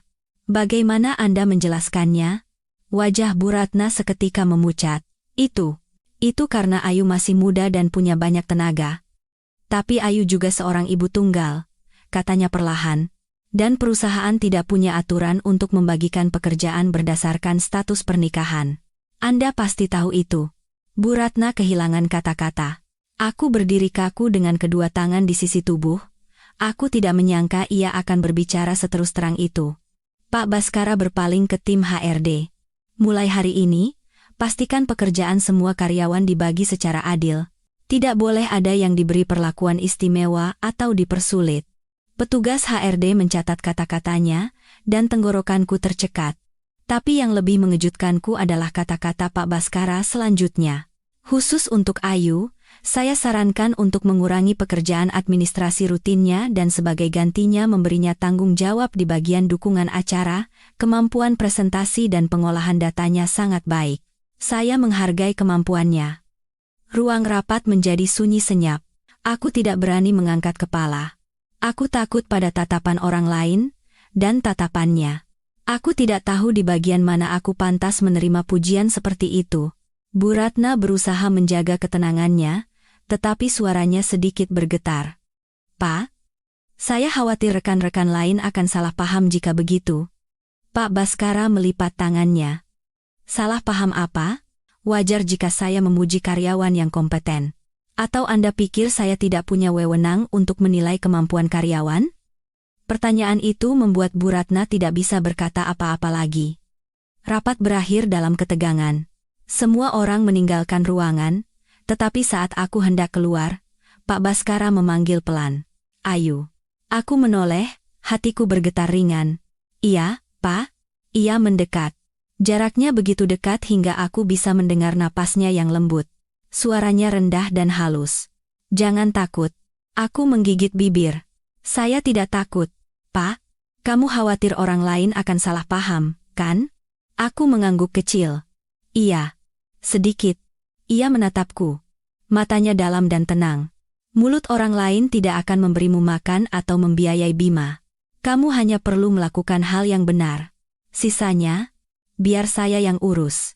Mendengar itu, dadaku terasa sesak. Nyaris meledak. Ia menambahkan dengan sangat pelan, dan jangan menghindariku lagi. Aku terkejut. Saya tidak menghindar, Pak. Kamu menghindar, katanya sambil menatap lurus ke mataku. Sejak kemarin, kamu menghindari tatapanku, dan setiap kali aku lewat, kamu menunduk. Aku tidak menyangka ia akan memperhatikan sedetail itu. Wajahku terasa panas seperti terbakar. Aku gugup. Saya hanya tidak ingin orang salah paham. Ia menghela napas ringan. Ayu, kamu tidak melakukan kesalahan apapun. Kalau ada yang salah paham, yang harus menjelaskannya adalah saya, bukan kamu. Aku menautkan kedua tanganku karena bingung, jantungku berdebar tak karuan. Ia menatapku beberapa detik, lalu berkata dengan suara lembut, nanti sore saat pulang, tunggu sebentar di lobi, aku ingin mengantar kalian. Katanya akan hujan. Mataku terbelalak. Tidak usah, Pak. Tidak apa-apa. Saya bisa pulang sendiri. Ayu. Ia memanggil namaku untuk kedua kalinya. Suaranya lembut namun penuh kekuatan. Biar aku yang antar. Aku tidak bisa menjawab, hanya menunduk. Hatiku campur aduk antara takut, terima kasih, dan perasaan lain yang tak berani kuberi nama. Saat aku berjalan keluar menyusuri koridor, jantungku masih berdebar kencang. Aku meletakkan tangan di dada. Rasanya panas. Selama beberapa tahun terakhir, baru kali ini aku merasa begitu bingung karena seorang pria. Tapi tepat saat itu, dari belakang terdengar suara sepatu hak tinggi yang kukenal. Bu Ratna bersandar di dinding, menatapku dengan mata setajam pisau. Ayu Lestari, katanya sepelan desiran angin. Kamu pikir kamu sudah menang? Jangan lupa, di dunia ini tidak ada yang gratis. Aku membeku di tempat. Saat itu, langit Jakarta mulai menggelap. Seolah bukan hanya langit, tapi juga hidupku, sedang bersiap menyambut badai besar yang akan datang. Setelah keluar dari koridor, kata-kata Bu Ratna terus membayangi pikiranku seperti bayangan panjang. Di dunia ini tidak ada yang gratis. Aku tahu Bu Ratna membenciku, tetapi tatapan seberat itu baru pertama kali kulihat. Rasanya seolah aku tanpa sadar telah menyentuh sebuah batasan terlarang yang bahkan aku sendiri tidak tahu. Sore itu berlalu dengan berat. Setiap kali aku menatap monitor komputer, pikiranku kembali ke ruang rapat. Tatapannya saat berkata, jangan menghindariku lagi, dan bisikan pelannya saat kami berpisah, nanti sore tunggu di lobi. Aku tidak tahu apakah aku harus menuruti permintaannya atau tidak. Aku takut gosip akan semakin membesar, takut orang-orang akan mengawasi setiap langkahku. Tapi kemudian, aku teringat saat hujan turun, dan ia menelepon hanya untuk menanyakan apakah aku sudah sampai di rumah dengan selamat. Kenapa orang sesibuk dia peduli pada orang biasa sepertiku? Saat jam pulang tiba, hujan benar-benar mulai turun. Suara rintik hujan yang mengetuk jendela kantor terdengar seperti detak jantungku. Orang-orang bergegas merapikan barang-barang mereka, dan lampu kuning membuat ruangan terasa hangat sekaligus sepi. Aku merapikan berkas di laci, berpikir untuk menjemput Bima dan pulang lebih awal sebelum hujan semakin deras. Tapi permintaannya kembali terngiang di benakku. Aku menarik napas panjang, dan perlahan turun ke lobi. Lobi kantor di sore yang hujan lebih sepi dari biasanya, dan lantai marmer yang memantulkan cahaya lampu tampak berkilauan seperti air. Aku berdiri di sudut sambil memegang tas perlengkapan Bima, berjanji pada diri sendiri, jika ia sibuk dan tidak turun, aku akan langsung pulang. Jangan berharap apa-apa. Sebuah payung hitam terbuka di balik pintu kaca, lalu Pak Baskara masuk. Kemejanya sedikit basah oleh hujan, dan beberapa tetes air menempel di rambutnya. Ia mengedarkan pandangan sekali, lalu mengunci tatapannya di tempatku berdiri. Sebelum aku sempat bereaksi, ia berjalan lurus ke arahku. Ayu. Aku menggenggam tali tasku erat. Iya, Pak. Saya di sini. Ia menatapku sedikit lebih lama dari biasanya, lalu berkata dengan suara lembut, sudah lama menunggu? Tidak, Pak. Baru saja turun. Ia mengangguk, lalu menyodorkan payung padaku. Ayo. Hujannya deras, biar aku antar kalian. Aku buru-buru menggeleng. Tidak usah, Pak. Tidak apa-apa. Hujan begini, Bapak pasti sibuk. Ayu. Ia memanggil namaku dengan lembut namun tegas, membuat semua kata di mulutku tercekat. Sudah kubilang? Kan? Kalau cuaca buruk, biar aku yang antar. Aku tidak mau kamu dan Bima basah kuyup. Iya, Pak. Aku menggigit bibir. Aku tidak tahu kenapa kata-kata sederhana ini begitu melembutkan hatiku. Aku berdiri di sebelahnya, di bawah satu payung. Jarak kami cukup dekat hingga aku bisa mencium aroma kayu samar dari pakaiannya. Aroma yang hangat namun bersih itu membuatku tanpa sadar sedikit menjauh. Ia membukakan pintu mobil untukku. Gestur itu begitu lembut hingga membuatku bingung. Aku mendudukkan Bima di kursi belakang, menyelimutinya dengan handuk, lalu duduk di sebelahnya. Pak Baskara kembali ke kursi pengemudi, memasang sabuk pengaman, dan menyalakan mesin. Hujan turun dengan deras. Dari balik jendela, seluruh kota tampak seperti tenggelam dalam kabut kelabu.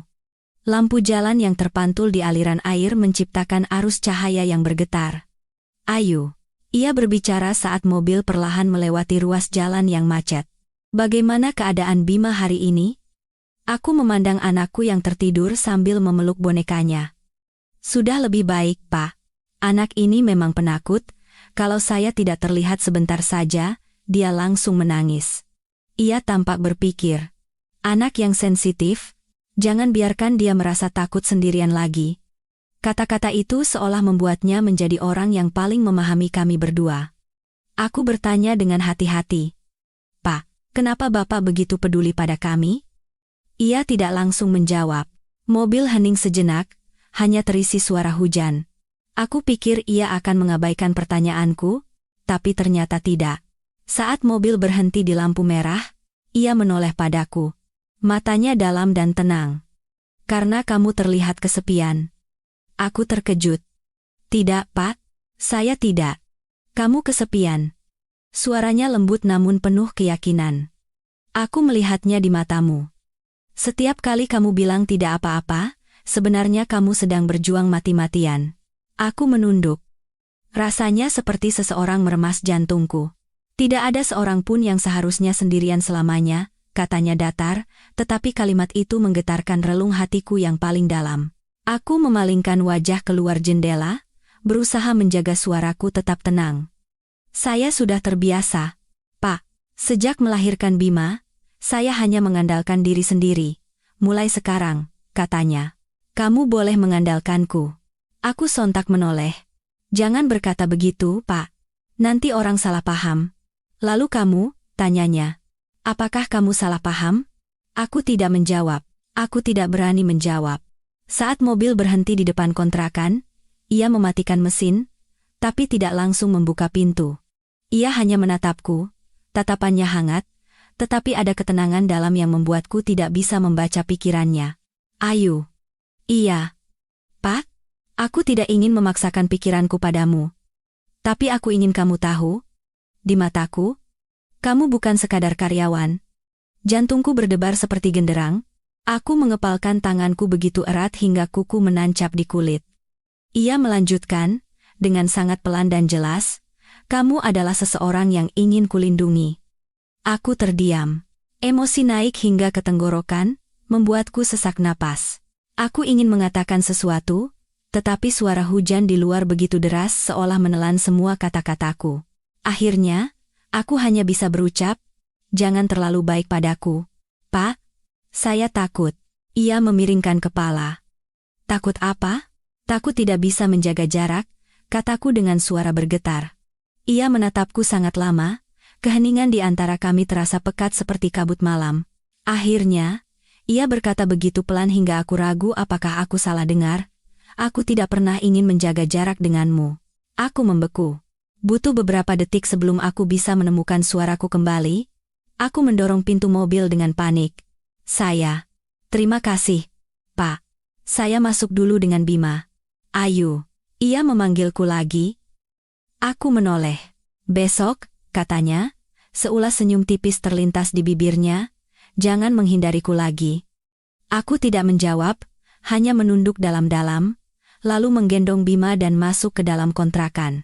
Tapi saat pintu tertutup di belakangku, aku bersandar di dinding dan memegangi dadaku. Jantungku masih berdebar kencang. Aku tahu hidupku akan segera berbelok ke arah yang lain, arah yang kudambakan, sekaligus kutakuti. Karena saat perasaan datang terlalu dekat, seorang ibu tunggal sepertiku adalah orang yang paling mudah menjadi lemah. Malam itu, setelah menidurkan Bima, aku duduk sendirian di depan meja kecil dekat jendela. Cahaya lampu kuning menerangi lantai yang basah oleh hujan sore tadi. Aku tidak bisa tidur. Setiap kata yang diucapkan Pak Baskara berputar di benakku, membuatku sulit bernapas. Aku tidak pernah ingin menjaga jarak denganmu. Kamu boleh mengandalkanku, kamu bukan sekadar karyawan. Kamu adalah seseorang yang ingin kulindungi. Hingga lampu temaram itu berkedip seolah akan padam, aku masih tidak tahu bagaimana harus menghadapinya besok. Sebagai seorang ibu tunggal, aku tahu posisiku. Satu gosip kecil saja bisa membahayakan pekerjaanku. Aku butuh stabilitas. Aku butuh kehidupan yang tenang untuk membesarkan Bima. Tapi kata-kata Pak Baskara seperti angin hangat yang tiba-tiba membuka pintu yang sudah lama kukunci rapat-rapat. Dan kehangatan itulah yang sesungguhnya menakutkan. Keesokan paginya, aku tiba di kantor lebih awal dari biasanya. Aku berjanji pada diri sendiri untuk tetap tenang, untuk menjaga kewarasanku, tapi begitu masuk lobi, aku mendengar bisikan. Ayu diantar lagi sama Pak Direktur lo. Pantas saja dapat perlakuan istimewa. Pakai cara apa ya dia? Aku mengepalkan tangan, menunduk, dan berjalan cepat. Meskipun berusaha tidak mendengar, setiap kata menusuk seperti jarum. Begitu tiba di lantai kantorku, aku berpapasan dengan Bu Ratna di koridor. Wajahnya lebih cerah dari biasanya, seulas senyum tipis tersungging di bibirnya. Tapi saat melihatku, tatapan matanya berubah begitu dingin hingga membuatku membeku. Selamat pagi, Ayu, sapanya dengan suara yang terlalu ramah hingga membuatku merinding. Aku menjawab dengan sopan. Selamat pagi, Bu. Menyenangkan perjalanan pulangmu semalam? Ia memiringkan kepala, tatapannya setajam pisau. Kudengar hujannya deras, tapi ada yang mengantar jadi nyaman sekali, ya? Aku menggeleng, berusaha mengatur napas. Iya, Bu. Kemarin hujan sangat deras, jadi. Iya, aku tahu. Potong Bu Ratna. Tapi sebaiknya kamu hati-hati, Ayu. Orang yang posisinya tinggi itu semakin tidak bisa ditebak. Apa yang kamu yakini sebagai ketulusan, bisa jadi hanya iseng sesaat. Aku menunduk. Baik, Bu. Saya mengerti. Bagus kalau mengerti, Bu Ratna tersenyum sinis. Jangan sampai kamu melangkah terlalu jauh karena orang lain. Ia pergi, meninggalkanku sendirian di koridor kosong. Mendengar suara sepatu hak tingginya yang menggema, aku menghela napas dalam-dalam. Aku mencoba menguatkan hati, berjanji tidak akan membiarkan siapapun mendefinisikanku, tidak akan membiarkan siapapun mengendalikan hidupku. Tapi baru beberapa saat setelah masuk ke ruangan, interkom berdering, aku melihat layar dan jantungku mencelos. Ruang direktur. Aku mengangkat gagang telepon dengan tangan sedikit gemetar. Halo. Dengan Ayu. Ayu. Naik sebentar ke ruanganku. Suara Pak Baskara lebih lembut dan rendah dari biasanya. Ada yang ingin kubicarakan. Aku menelan ludah. Baik, Pak. Saya segera ke sana. Saat aku membuka pintu ruangannya, Pak Baskara sedang berdiri di dekat jendela, kedua tangan di saku celana, siluetnya yang tinggi tampak tegap. Cahaya yang masuk dari jendela menyinari bahunya, menciptakan garis cahaya yang samar. Saat ia berbalik mendengar suara pintu, tatapannya bertemu dengan mataku, dan jantungku bergetar hebat. Ayu, kemari. Aku mendekat dan berdiri dengan sedikit jarak darinya. Apa yang membuatmu cemas? Tanyanya langsung ke intinya. Aku mengerjap. Maaf, Pak. Lihat aku. Katanya pelan. Aku terpaksa mengangkat kepala. Tatapannya tenang, tetapi mengandung kehangatan yang sulit dijelaskan. Sejak pagi ini kamu menghindari tatapanku, katanya. Setelah hening beberapa saat, aku menjawab, saya hanya tidak ingin menimbulkan kesalahpahaman, Pak. Kamu khawatir orang-orang akan mengatakan ada sesuatu antara kita? Tanyanya. Iya? Pak? Aku menunduk. Semua orang sudah membicarakannya. Ia menghela napas perlahan. Ayu, aku peduli padamu dan Bima karena aku ingin melakukannya. Kamu tidak perlu memikirkan omongan orang lain. Aku menggigit bibir. Tapi saya tidak ingin Bapak dirugikan karena saya. Ia menatapku beberapa detik, lalu mengajukan pertanyaan yang membuatku membeku. Menurutmu, apakah kepedulianku padamu adalah sesuatu yang bisa disembunyikan? Aku terpaku, tidak bisa berkata apa-apa. Ia mendekat sedikit. Aku tidak ingin kamu salah paham tentang perasaan ini. Dan aku lebih tidak ingin kamu berpikir bahwa kamu tidak pantas. Jantungku terasa berdebar di bawah tenggorokan. Pak Baskara, seolah ingin menyelesaikan kata yang tak sanggup kuucapkan, ia mengangguk kecil. Benar. Aku menyukaimu. Aku mundur selangkah. Jantungku berdebar kencang. Jangan bercanda, Pak. Ia mengernyitkan dahi. Apa aku terlihat seperti orang yang akan bercanda tentang hal ini? Aku menggeleng, tetapi air mata terasa panas di pelupuk mata. Bukan begitu, Pak. Saya hanya tidak tahu harus bagaimana. Saya tidak pernah berpikir orang seperti Bapak akan menyukai orang seperti saya, karena itu aku yang bertanya. Saya tidak ingin menjadi beban bagi siapapun. Ayu. Ia memanggil namaku lagi. Suaranya rendah namun hangat. Kamu tidak pernah menjadi beban. Mungkin bagi orang lain, tapi tidak bagiku. Ruangan menjadi sunyi. Hanya suara jantungku yang berdebar seperti genderang. Tapi tepat saat itu, tok, tok, terdengar ketukan keras di pintu. Aku terkejut dan mundur. Pak Baskara menoleh ke arah pintu. Masuk. Pintu terbuka dan Bu Ratna muncul. Ia membawa setumpuk dokumen dengan ekspresi yang dibuat-buat serius. Tapi saat melihatku berdiri di ruangannya dengan jarak yang sedikit lebih dekat dari biasanya, tatapan matanya langsung berubah.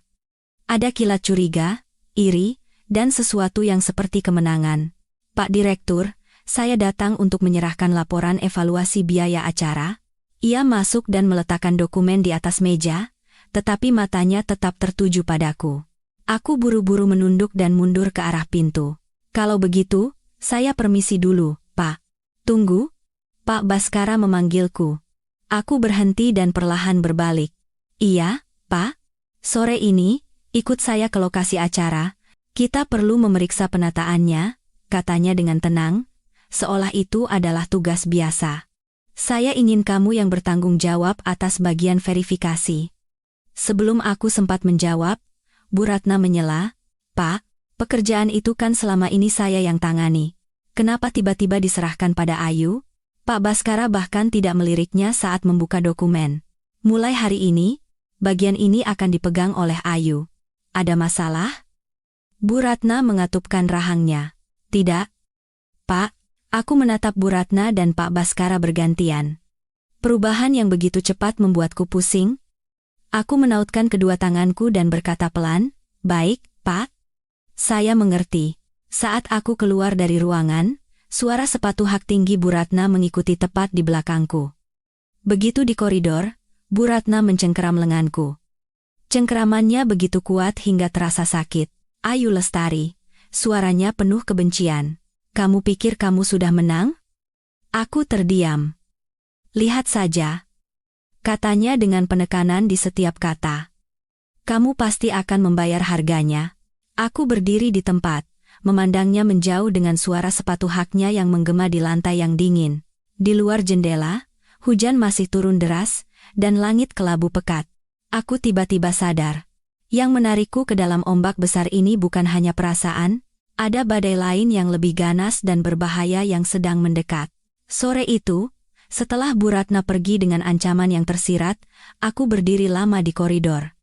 Di hadapanku kini bukan lagi jalan lurus kehidupan kerja yang biasa, melainkan persimpangan yang diselimuti kabut, satu jalan menuju ketakutan, dan jalan lainnya menuju perasaan yang susah payah coba kukubur, tetapi tak bisa lagi kupungkiri. Dan aku berdiri di tengah-tengahnya, tidak tahu harus maju atau berhenti. Saat jam pulang tiba, sesuai perintah Pak Baskara, aku turun ke aula acara di lantai 6. Aula itu masih kosong, hanya beberapa staf yang sedang menata kursi dan memeriksa sound system. Lampu kuning menyorot kursi-kursi, membuat ruangan yang kosong terasa sedikit lebih hangat. Saat aku sedang memeriksa daftar checklist, terdengar langkah kaki yang kukenal dari belakang.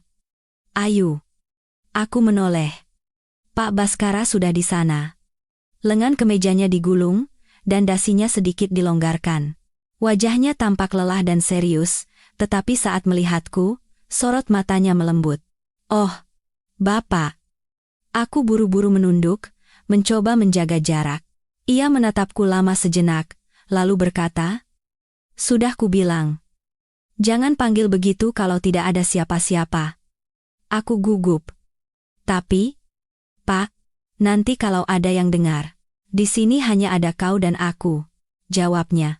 Wajahku memerah, tidak tahu harus berkata apa. Pak Baskara mendekati meja dan berdiri di sebelahku. Jarak kami begitu dekat hingga aku bisa mencium aroma lembut dari tubuhnya. Aroma kayu bercampur kopi susu. Aroma maskulin yang hangat. "Kamu khawatir karena kejadian tadi?" tanyanya. Aku tahu ia merujuk pada Bu Ratna. Aku menggigit bibir dan menjawab jujur. "Iya, Pak. Sedikit. Tapi saya sudah terbiasa. Sejak dulu saya selalu jadi pusat perhatian dan kecurigaan. Saya hanya khawatir ini akan mempengaruhi pekerjaan." Pak Baskara menatap lurus ke mataku. "Tidak ada yang bisa mengganggu pekerjaanmu. Urusan Bu Ratna, biar aku yang tangani." Aku terkejut. "Jangan, Pak. Saya tidak mau dia semakin membenciku. Saya hanya ingin bekerja dengan tenang." "Ayu." Ia memotong ucapanku. Suaranya pelan namun tegas. "Kamu adalah pekerja yang baik. Kamu diganggu bukan karena kamu salah, tapi karena kamu terlalu baik. Sekarang ada aku di belakangmu, kamu tidak perlu menahannya lagi." Mendengar itu, jantungku terasa seperti berhenti berdetak. Tidak pernah ada yang mengatakan hal itu padaku. Sejak melahirkan Bima, aku terbiasa bertahan sendiri, menanggung sendiri, dan melindungi anakku sendiri. Tapi saat mendengar kata-katanya, sesuatu dalam diriku terasa hancur. Hancur karena sudah terlalu lama tidak pernah dilindungi oleh siapapun. Aku menunduk kecil. "Tapi saya takut, Pak. Kalau saya terbiasa bergantung pada orang lain, nanti saya jadi lemah. Di depanku, kamu tidak perlu pura-pura kuat." Suaranya begitu rendah hingga mengguncang hatiku. "Aku hanya ingin kamu menjadi dirimu sendiri." Aku tidak lagi punya keberanian untuk mengangkat kepala, kedua tanganku gemetar ringan. Aku tahu jarak ini seharusnya tidak sedekat ini, tetapi hatiku tidak mau menuruti logika. Pak Baskara menarik kursi sedikit dan duduk di sebelahku. Bahu kami nyaris bersentuhan. "Ayu." "Iya, Pak." Jawabku dengan suara yang nyaris tercekat. "Kamu takut padaku?" Aku menggeleng kecil. "Tidak, Pak. Saya hanya tidak tahu di mana posisi saya sekarang. Kamu di sini, katanya pelan, lalu meletakkan tangannya di ujung meja, tepat di sebelah tanganku. Tepat di sebelahku. Aku buru-buru menarik tanganku. Jangan berkata begitu, Pak. Nanti orang salah paham. Lalu kamu? Apakah kamu salah paham? Ia memiringkan kepala. Suaranya yang rendah menyentuh bagian terdalam perasaanku. Aku tidak menjawab, aku tidak punya keberanian. Sesaat kemudian, Pak Baskara berdiri dengan tenang. Baiklah, lanjutkan pekerjaanmu. Kalau sudah selesai, turun ke lantai 1. Aku akan mengantarmu. Aku terkejut. Tidak usah, Pak. Tidak apa-apa. Saya bisa naik angkot sendiri. Ayu. Ia memanggilku lagi. Suaranya lembut namun tegas. Sepertinya masih akan hujan. Aku tidak tenang. Aku tidak tahu harus berkata apa lagi dan hanya menggigit bibir. Ia menatapku sejenak, lalu meninggalkan aula. Saat punggungnya menghilang di balik pintu, aku perlahan meletakkan tangan di dada. Detak jantungku tidak lagi sama seperti dulu. Setiap kata-katanya, meskipun ringan seperti angin, terukir dalam di hatiku, seolah ada seutas benang yang melilitnya. Sorenya, saat aku turun ke lobi, hujan memang sudah reda, tetapi jalanan masih basah, memantulkan lampu jalan seperti titik-titik cahaya kecil. Pak Baskara sudah menunggu sambil bersandar di mobil, posturnya tenang, tetapi matanya tertuju ke pintu masuk. Begitu melihatku, ia langsung mendekat dan membukakan pintu mobil. Aku menunduk berterima kasih dan menaikkan Bima ke dalam. Dalam perjalanan pulang, tidak ada yang bicara. Udaranya sunyi, tetapi tidak canggung. Hanya Bima yang sesekali melirikku dan meliriknya sambil memeluk bonekanya. Saat mendekati kontrakan, aku terkejut dengan pertanyaan yang dilontarkan Bima. Ibu, Om ini siapa? Sebelum aku sempat menjawab, Pak Baskara sedikit menoleh dan tersenyum lembut pada anakku. Om ini teman ibu. Bima menatapnya, lalu mengangguk. Teman ibu? Berarti orang baik ya, Bu? Aku tidak tahu harus menjawab apa. Aku melihat Pak Baskara, lalu melihat anakku. Iya, Nak, orang baik, kataku pelan. Hanya satu kalimat, tetapi hatiku bergetar hebat, karena ini pertama kalinya aku mengakuinya dengan kata-kata. Saat mobil berhenti di depan kontrakan, aku menggendong Bima dan turun, terima kasih. Pak, tapi sebelum aku berbalik, Pak Baskara memanggil dengan lembut. Ayu, aku menoleh. Ia bersandar di mobil, menatapku dengan sorot mata yang begitu lembut hingga seolah bisa menyentuhku. Besok hari Minggu, kan? Kamu masuk kantor? Aku menggeleng. Tidak, Pak, saya di rumah saja dengan Bima. Ia mengangguk. Kalau begitu, boleh aku mampir sebentar besok sore untuk menemui kalian? Aku membeku. Ke kontrakan kami, Pak? Iya, jawabnya lembut. Hanya sebentar. Jangan merasa terbebani. Kalau kamu tidak mau, katakan saja dengan jujur. Aku menggenggam ujung bajuku. Satu sisi dalam diriku ingin mengangguk. Ingin membuka hati. Walau hanya sekali. Tapi sisi lain gemetar ketakutan di hadapan omongan orang, masa depan, dan posisinya. Aku berkata pelan, saya. Pikirkan dulu. Pak. Ia tidak memaksa dan tersenyum ringan. Baiklah. Pikirkan baik-baik, lalu kabari aku lewat pesan. Aku menunduk hormat, lalu menggendong Bima dan masuk ke dalam. Tapi saat pintu tertutup, aku bersandar di dinding dan memegangi jantungku yang berdebar lebih kencang dari sebelumnya. Aku tahu, jika aku mengangguk dan membiarkan Pak Baskara masuk ke dalam hidup kami, segalanya akan berubah selamanya. Dan aku tidak yakin, di tengah semua badai yang akan datang, apakah aku masih bisa berdiri tegar? Malam itu, aku nyaris tidak bisa tidur. Aku berbaring miring, memandangi Bima yang tertidur lelap sambil memeluk bonekanya. Napasnya teratur, wajahnya damai, dan aku hanya ingin memeluknya erat untuk melindungi momen ini. Di benakku, tawaran Pak Baskara terus terulang. Tidak mendesak, tidak memaksa, tetapi cukup untuk mengguncang hatiku. Boleh aku mampir sebentar besok sore? Satu kalimat sederhana itu seolah menempatkanku di ambang pintu kehidupan yang berbeda. Aku takut. Takut pada omongan orang, pada pekerjaanku, dan pada diriku sendiri. Tapi aku juga sadar, Jika aku terus menutup pintu, aku tidak akan pernah tahu kebaikan sejati apa yang mungkin telah disiapkan untuk kami. Minggu pagi, aku bangun lebih awal dan membersihkan kontrakan kami yang kecil. Aku mengelap meja kayu yang sudah usang, merapikan beberapa buku cerita Bima, dan memasak sup sederhana. Aku melakukan semuanya dengan perlahan untuk menenangkan diriku sendiri. Bima bangun dan berlarian di dalam kamar, menatapku dengan matanya yang jernih. "Ibu, hari ini Om Baik mau datang?" "Ya?" Aku terdiam. "Kok tahu?" "Soalnya ibu senyum terus." Bima tertawa. Tawa polosnya membuatku ikut tersenyum, sekaligus merasa sedikit pilu. Aku mengelus kepalanya. "Nanti kalau Om datang, Bima harus jadi anak baik, ya?" "Siap, Bu." Bima mengangguk mantap. Menjelang tengah hari, ponselku berdering, sebuah pesan singkat. "Jadi, boleh aku datang?" Aku menatap layar itu lama, lalu menarik napas dalam-dalam dan membalas. "Boleh, Pak.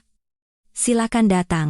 Hanya itu, tetapi tanganku gemetar hebat hingga aku baru bisa tenang setelah meletakkan ponsel.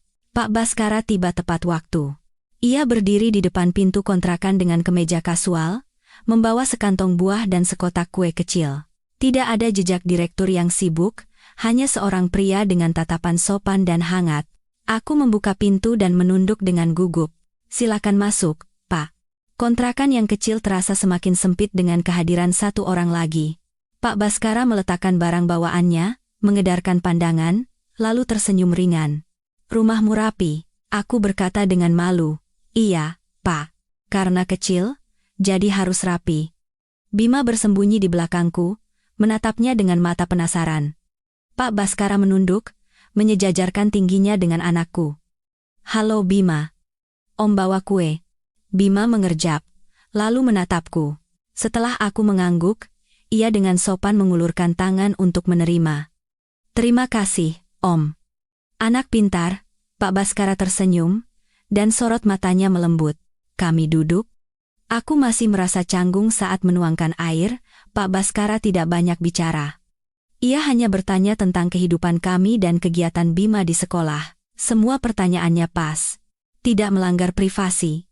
Perlahan, aku mulai rileks, dan kewaspadaanku menurun. Saat sedang mengobrol, terdengar ketukan keras dan tergesa-gesa di pintu. Aku terkejut. Saat membuka pintu, aku membeku melihat Bu Ratna berdiri di sana. Ia mengenakan pakaian formal dengan wajah dingin. Tatapannya melewatiku dengan cepat dan berhenti pada Pak Baskara yang sedang duduk. "Pak Direktur," kata Bu Ratna. Suaranya dibuat sopan, tetapi tajam. "Saya datang untuk mengantar dokumen mendesak." Tidak menyangka Bapak ada di sini. Udara di dalam ruangan menjadi berat, dan aku terpaku di tempat. Pak Baskara berdiri dan mendekat. "Dokumen apa?" Bu Ratna menyodorkan setumpuk laporan biaya acara. "Saya sudah serahkan ke kantor, tapi karena Bapak tidak ada, saya bawa ke sini." Pak Baskara menerimanya, tapi tidak langsung membukanya. "Pekerjaan bisa diserahkan hari Senin." Tapi Bu Ratna tersenyum sinis sambil melirikku. "Saya hanya takut prosesnya terhambat, Pak." "Tidak akan terhambat." Suara Pak Baskara tegas. "Dan ini adalah waktu pribadi saya, Bu Ratna. Saya harap Anda menghargainya." Bu Ratna terdiam, lalu menggigit bibir. "Baik, Pak." Sebelum berbalik, ia menatapku sekali lagi.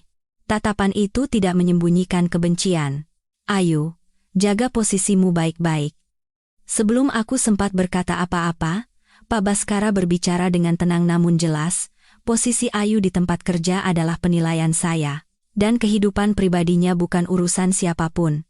Bu Ratna membeku selama beberapa detik, lalu berbalik dan pergi.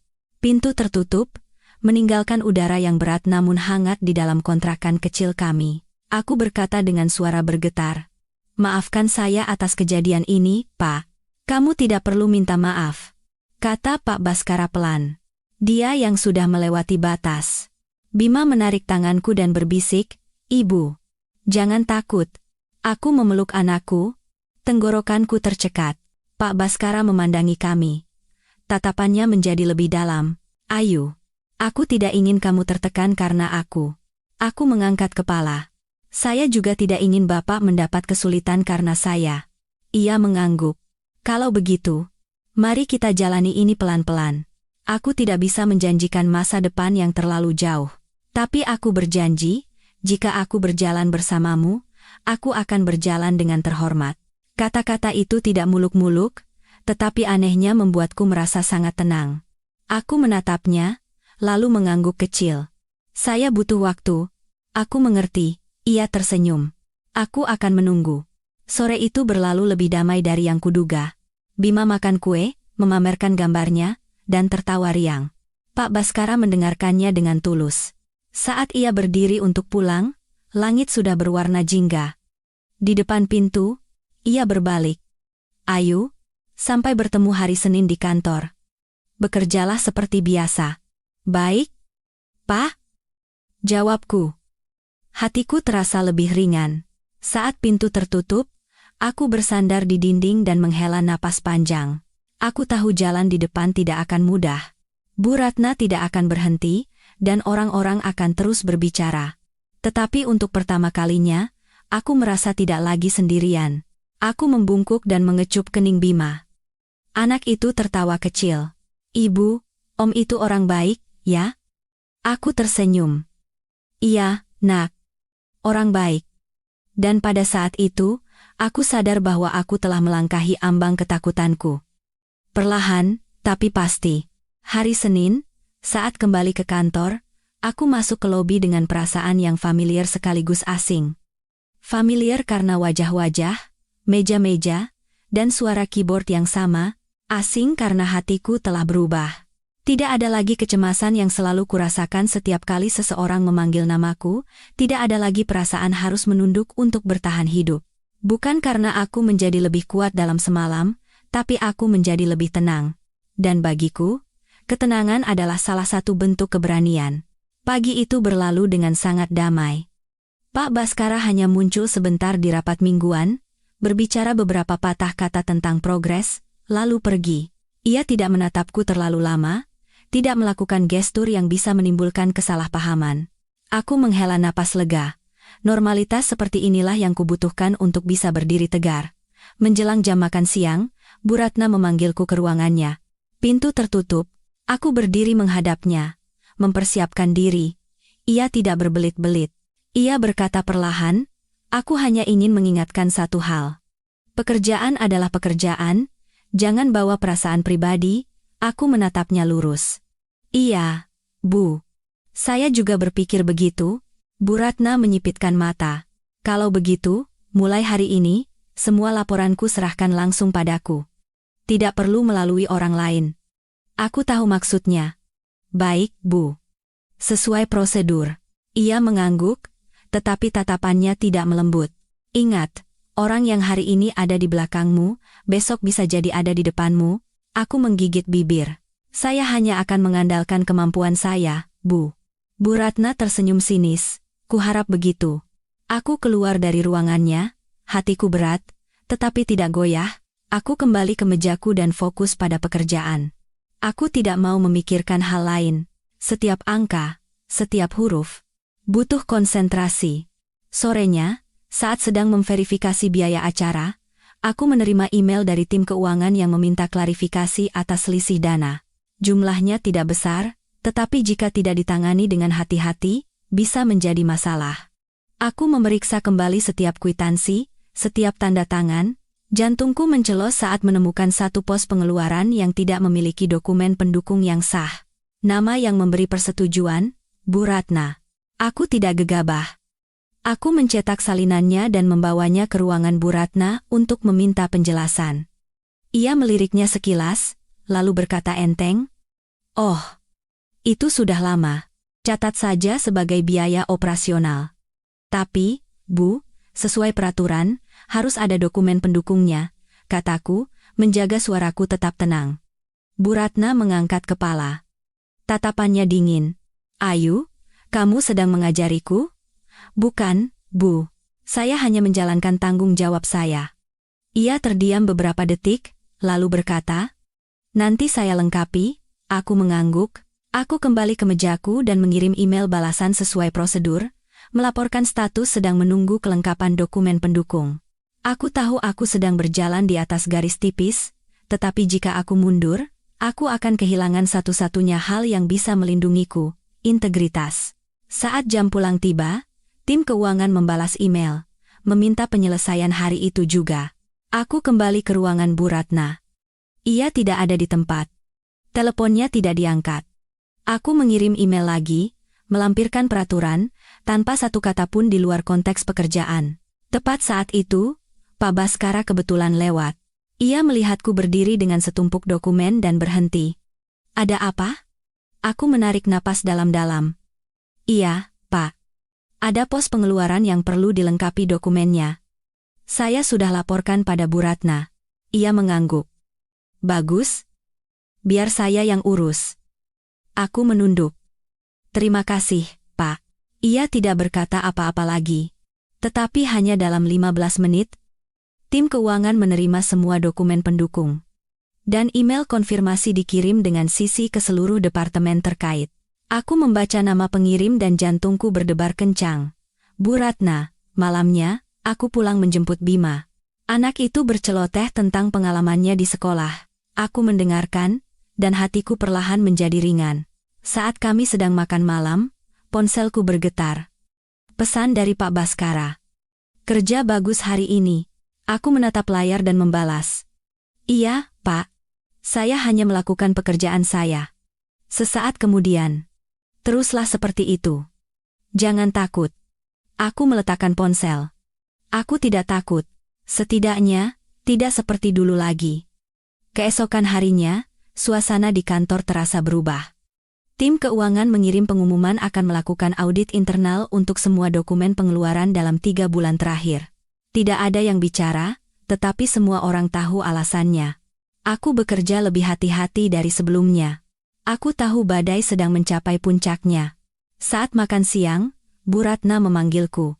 Kali ini, di ruangannya juga ada perwakilan dari tim HRD. Bu Ratna bahkan tidak menatapku saat berkata, Ayu, jelaskan sekali lagi proses penangananmu kemarin. Aku menjelaskan setiap langkah dan waktunya dengan jelas. Petugas HRD mengangguk sambil mencatat. Tidak ada yang memotong pembicaraanku. Saat aku selesai, ruangan menjadi hening. Petugas HRD berkata, Ayu sudah menanganinya sesuai prosedur. Bu Ratna menggigit bibir. Saya tidak menyangkal. Aku berdiri dan menunduk. Jika tidak ada lagi yang perlu dibicarakan, saya kembali ke meja saya. Saat keluar dari ruangan, aku melihat Pak Baskara berdiri di koridor. Tatapannya tenang. Tidak apa-apa? Iya, Pak, tidak apa-apa? Ia mengangguk. Sore ini ada rapat direksi. Akan ada hasilnya. Aku tidak bertanya lebih jauh. Aku kembali ke mejaku dan bekerja hingga jam pulang. Aku menjemput Bima dan pulang di bawah langit senja yang pucat. Aku menyiapkan makan malam sederhana, Bima makan dan naik ke pangkuanku. Ibu? Besok ibu senang lagi, kan? Aku tersenyum dan mengecup keningnya. Iya, nak. Ibu baik-baik saja. Malam itu, saat Bima tertidur, telepon berdering. Pak Baskara. Ayu, besok datang ke kantor sedikit lebih awal. Iya, Pak. Ada apa? Besok akan ada keputusan. Aku ingin kamu mendengarnya langsung. Aku terdiam beberapa detik. Baik, Pak. Aku menutup telepon dan memandangi kamar kecilku. Aku tidak tahu keputusan itu akan membawaku kemana. Tapi apapun hasilnya, aku tahu aku telah sampai di titik ini dengan kedua kakiku sendiri, tanpa menghindar, tanpa menunduk, dan tanpa bergantung. Aku berbaring di sebelah Bima dan berbisik pelan. Ibu baik-baik saja. Di luar sunyi, dan Fajar menantiku di depan. Pagi itu, aku tiba di kantor lebih awal dari biasanya. Langit baru saja mulai terang, dan embun masih menempel di tangga batu yang dingin. Di depan pintu kaca, aku merapikan kembali kemeja yang sudah kusetrika semalam, menenangkan diri sendiri. Apapun hasilnya, aku tidak menghindar. Aku telah melakukan yang terbaik dengan jujur. Rapat direksi diadakan di ruang rapat besar di lantai tertinggi. Aku hadir bersama perwakilan tim HRD dan keuangan. Pak Baskara duduk di ujung meja, wajahnya tenang. Bu Ratna duduk di seberang kanannya, tangannya di atas tumpukan dokumen, bibirnya terkatup rapat. Udara begitu sunyi hingga suara kertas dibolak-balik terdengar jelas. Petugas HRD membuka suara. Suaranya datar. Setelah meninjau semua dokumen pengeluaran dalam 3 bulan terakhir, kami menemukan beberapa pos yang kelengkapan dokumennya kurang sesuai prosedur. Pos-pos ini telah dilengkapi setelah diminta. Bu Ratna menunduk tanpa berkata apa-apa. Aku menegakkan punggung, kedua tangan tertata rapi di atas pangkuan. Pak Baskara berkata perlahan, pelengkapan memang perlu, tetapi proses harus dipatuhi sejak awal. Kita tidak bisa membiarkan risiko sistem terjadi karena kebiasaan. Ia menoleh padaku. Ayu, jelaskan sekali lagi bagaimana kamu menanganinya. Aku berdiri dan berkata dengan suara tenang. Aku menjelaskan semua yang kulakukan, penemuan selisih, permintaan bukti, pelaporan status menunggu kelengkapan, dan prinsip tidak melakukan rasionalisasi. Aku tidak menambah, tidak mengurangi, dan tidak menyalahkan siapapun. Aku hanya menyampaikan fakta. Saat aku duduk kembali, ruangan hening selama beberapa detik. Pak Baskara mengangguk, itu prosedur yang benar. Ia menoleh pada Bu Ratna. Bu Ratna, mulai hari ini, pekerjaan terkait biaya acara akan ditangani dengan kerjasama langsung bersama tim keuangan. Anda tetap mengelola personel tim, tetapi semua pengeluaran harus melalui verifikasi independen. Tubuh Bu Ratna sedikit bergetar, lalu ia mengangguk. Baik, Pak. Pak Baskara melanjutkan dengan suara jelas. Mengenai Ayu, saya menghargai kompetensi dan integritasnya. Mulai bulan depan, Ayu akan memegang posisi sebagai koordinator dukungan acara, melapor langsung pada saya dan tim keuangan. Aku membeku. Aku tidak menyangka perkembangannya akan sejauh ini. Aku berdiri dan menunduk. Baik, Pak. Terima kasih. Saya akan bekerja keras. Rapat berakhir dengan bersih. Semua orang meninggalkan ruangan, menyisakan aku dan Pak Baskara. Ia menatapku. Tatapannya bukan lagi perlindungan atau pembelaan, melainkan rasa hormat yang setara. Kamu berhasil karena dirimu sendiri, katanya. Bukan karena aku mengangguk kecil. Saya tahu, Pak. Ia tersenyum ringan. Malam ini aku tidak akan mengantarmu. Pulanglah seperti biasa, aku mengerti. Jarak yang diperlukan telah kembali ke tempatnya. Aku merasa ringan, tidak kecewa. Sorenya, aku pulang menjemput Bima. Anak itu berlari dari gerbang kompleks kontrakan dan memelukku erat. Ibu. Hari ini ibu senyum. Aku memang sedang tersenyum. Iya. Nak. Hari ini ibu senang. Malam itu, saat aku sedang mencuci piring, ponselku bergetar. Pesan dari Pak Baskara. Selamat. Istirahatlah yang cukup malam ini. Aku membalas.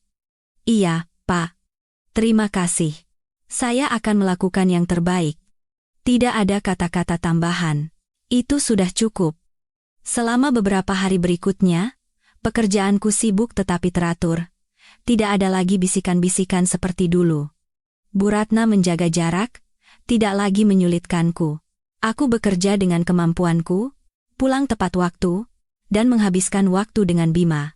Segalanya kembali ke ritme kehidupan normal yang kuidam-idamkan. Suatu akhir pekan, aku membawa Bima ke taman kecil dekat kontrakan. Anak itu berlarian sambil tertawa. Aku duduk di bangku, memandangi sinar matahari yang menembus sela-sela daun. Pak Baskara datang tanpa pemberitahuan, tetapi aku tidak terkejut. Kalian baik-baik saja? Ia menunduk menyejajarkan tingginya dengan Bima. Om, teriak Bima, lalu menoleh padaku. Ibu, Om datang. Aku tersenyum. Iya, Nak. Pak Baskara berdiri dan menatapku. Aku datang untuk meminta izin. Kalau tidak keberatan malam ini, aku ingin mengundang kalian makan malam, tanpa bicara pekerjaan. Aku melihat anakku, lalu melihatnya. Aku merasa tidak lagi takut. Iya, boleh. Makan malam itu sederhana. Bima bercerita tentang sekolahnya, dan Pak Baskara mendengarkan. Aku tahu ia tidak pamer, dan ia sabar. Dalam perjalanan pulang, ia berkata pelan di depan pintu. Ayu, aku tidak bisa memberikan janji-janji besar. Tapi aku berjanji, Jika aku berjalan bersamamu, aku akan berjalan dengan terhormat. Aku mengangguk. Aku percaya. Malam itu, aku berbaring di sebelah Bima, mendengarkan napasnya yang teratur. Aku memikirkan jalan yang telah kulalui, momen-momen saat aku gemetar, gosip-gosip, dan keputusan-keputusan sulit. Aku sadar bahwa kebahagiaan bukan datang dari bergantung, melainkan dari saling bergandengan tangan setelah mampu berdiri tegar.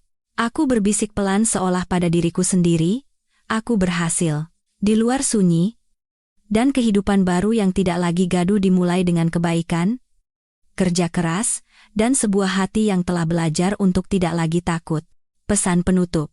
Kisah Ayu tidak berakhir dengan pernikahan yang meriah atau janji-janji manis. Kisah ini berakhir dengan sesuatu yang jauh lebih sunyi, tetapi jauh lebih kokoh. Potret seorang wanita yang telah belajar berdiri di atas kakinya sendiri, dan seorang anak yang tumbuh dalam kebaikan. Ayu tidak menang dengan air mata, ia juga tidak bersandar pada rasa kasihan. Ia melewati badai dengan integritas, dengan keberanian untuk mengatakan tidak pada yang salah, dan ya pada hati nuraninya, meskipun itu membuatnya terisolasi, terancam, dan berada dalam posisi yang lemah. Dan itulah yang mengubah hidupnya. Bukan karena ada pria berkuasa di belakangnya, tetapi karena ia sendiri layak dihormati. Kisah ini mengingatkan kita pada satu hal yang sangat penting. Dalam hidup, terutama di dunia kerja, aset terbesar bukanlah koneksi atau keberuntungan, melainkan karakter. Saat Anda melakukan hal yang benar, Anda mungkin akan merasa sendirian untuk sementara waktu. Tapi dalam jangka panjang, kebenaran akan menemukan jalannya sendiri. Bagi para ibu tunggal, kisah Ayu membawa pesan yang mendalam.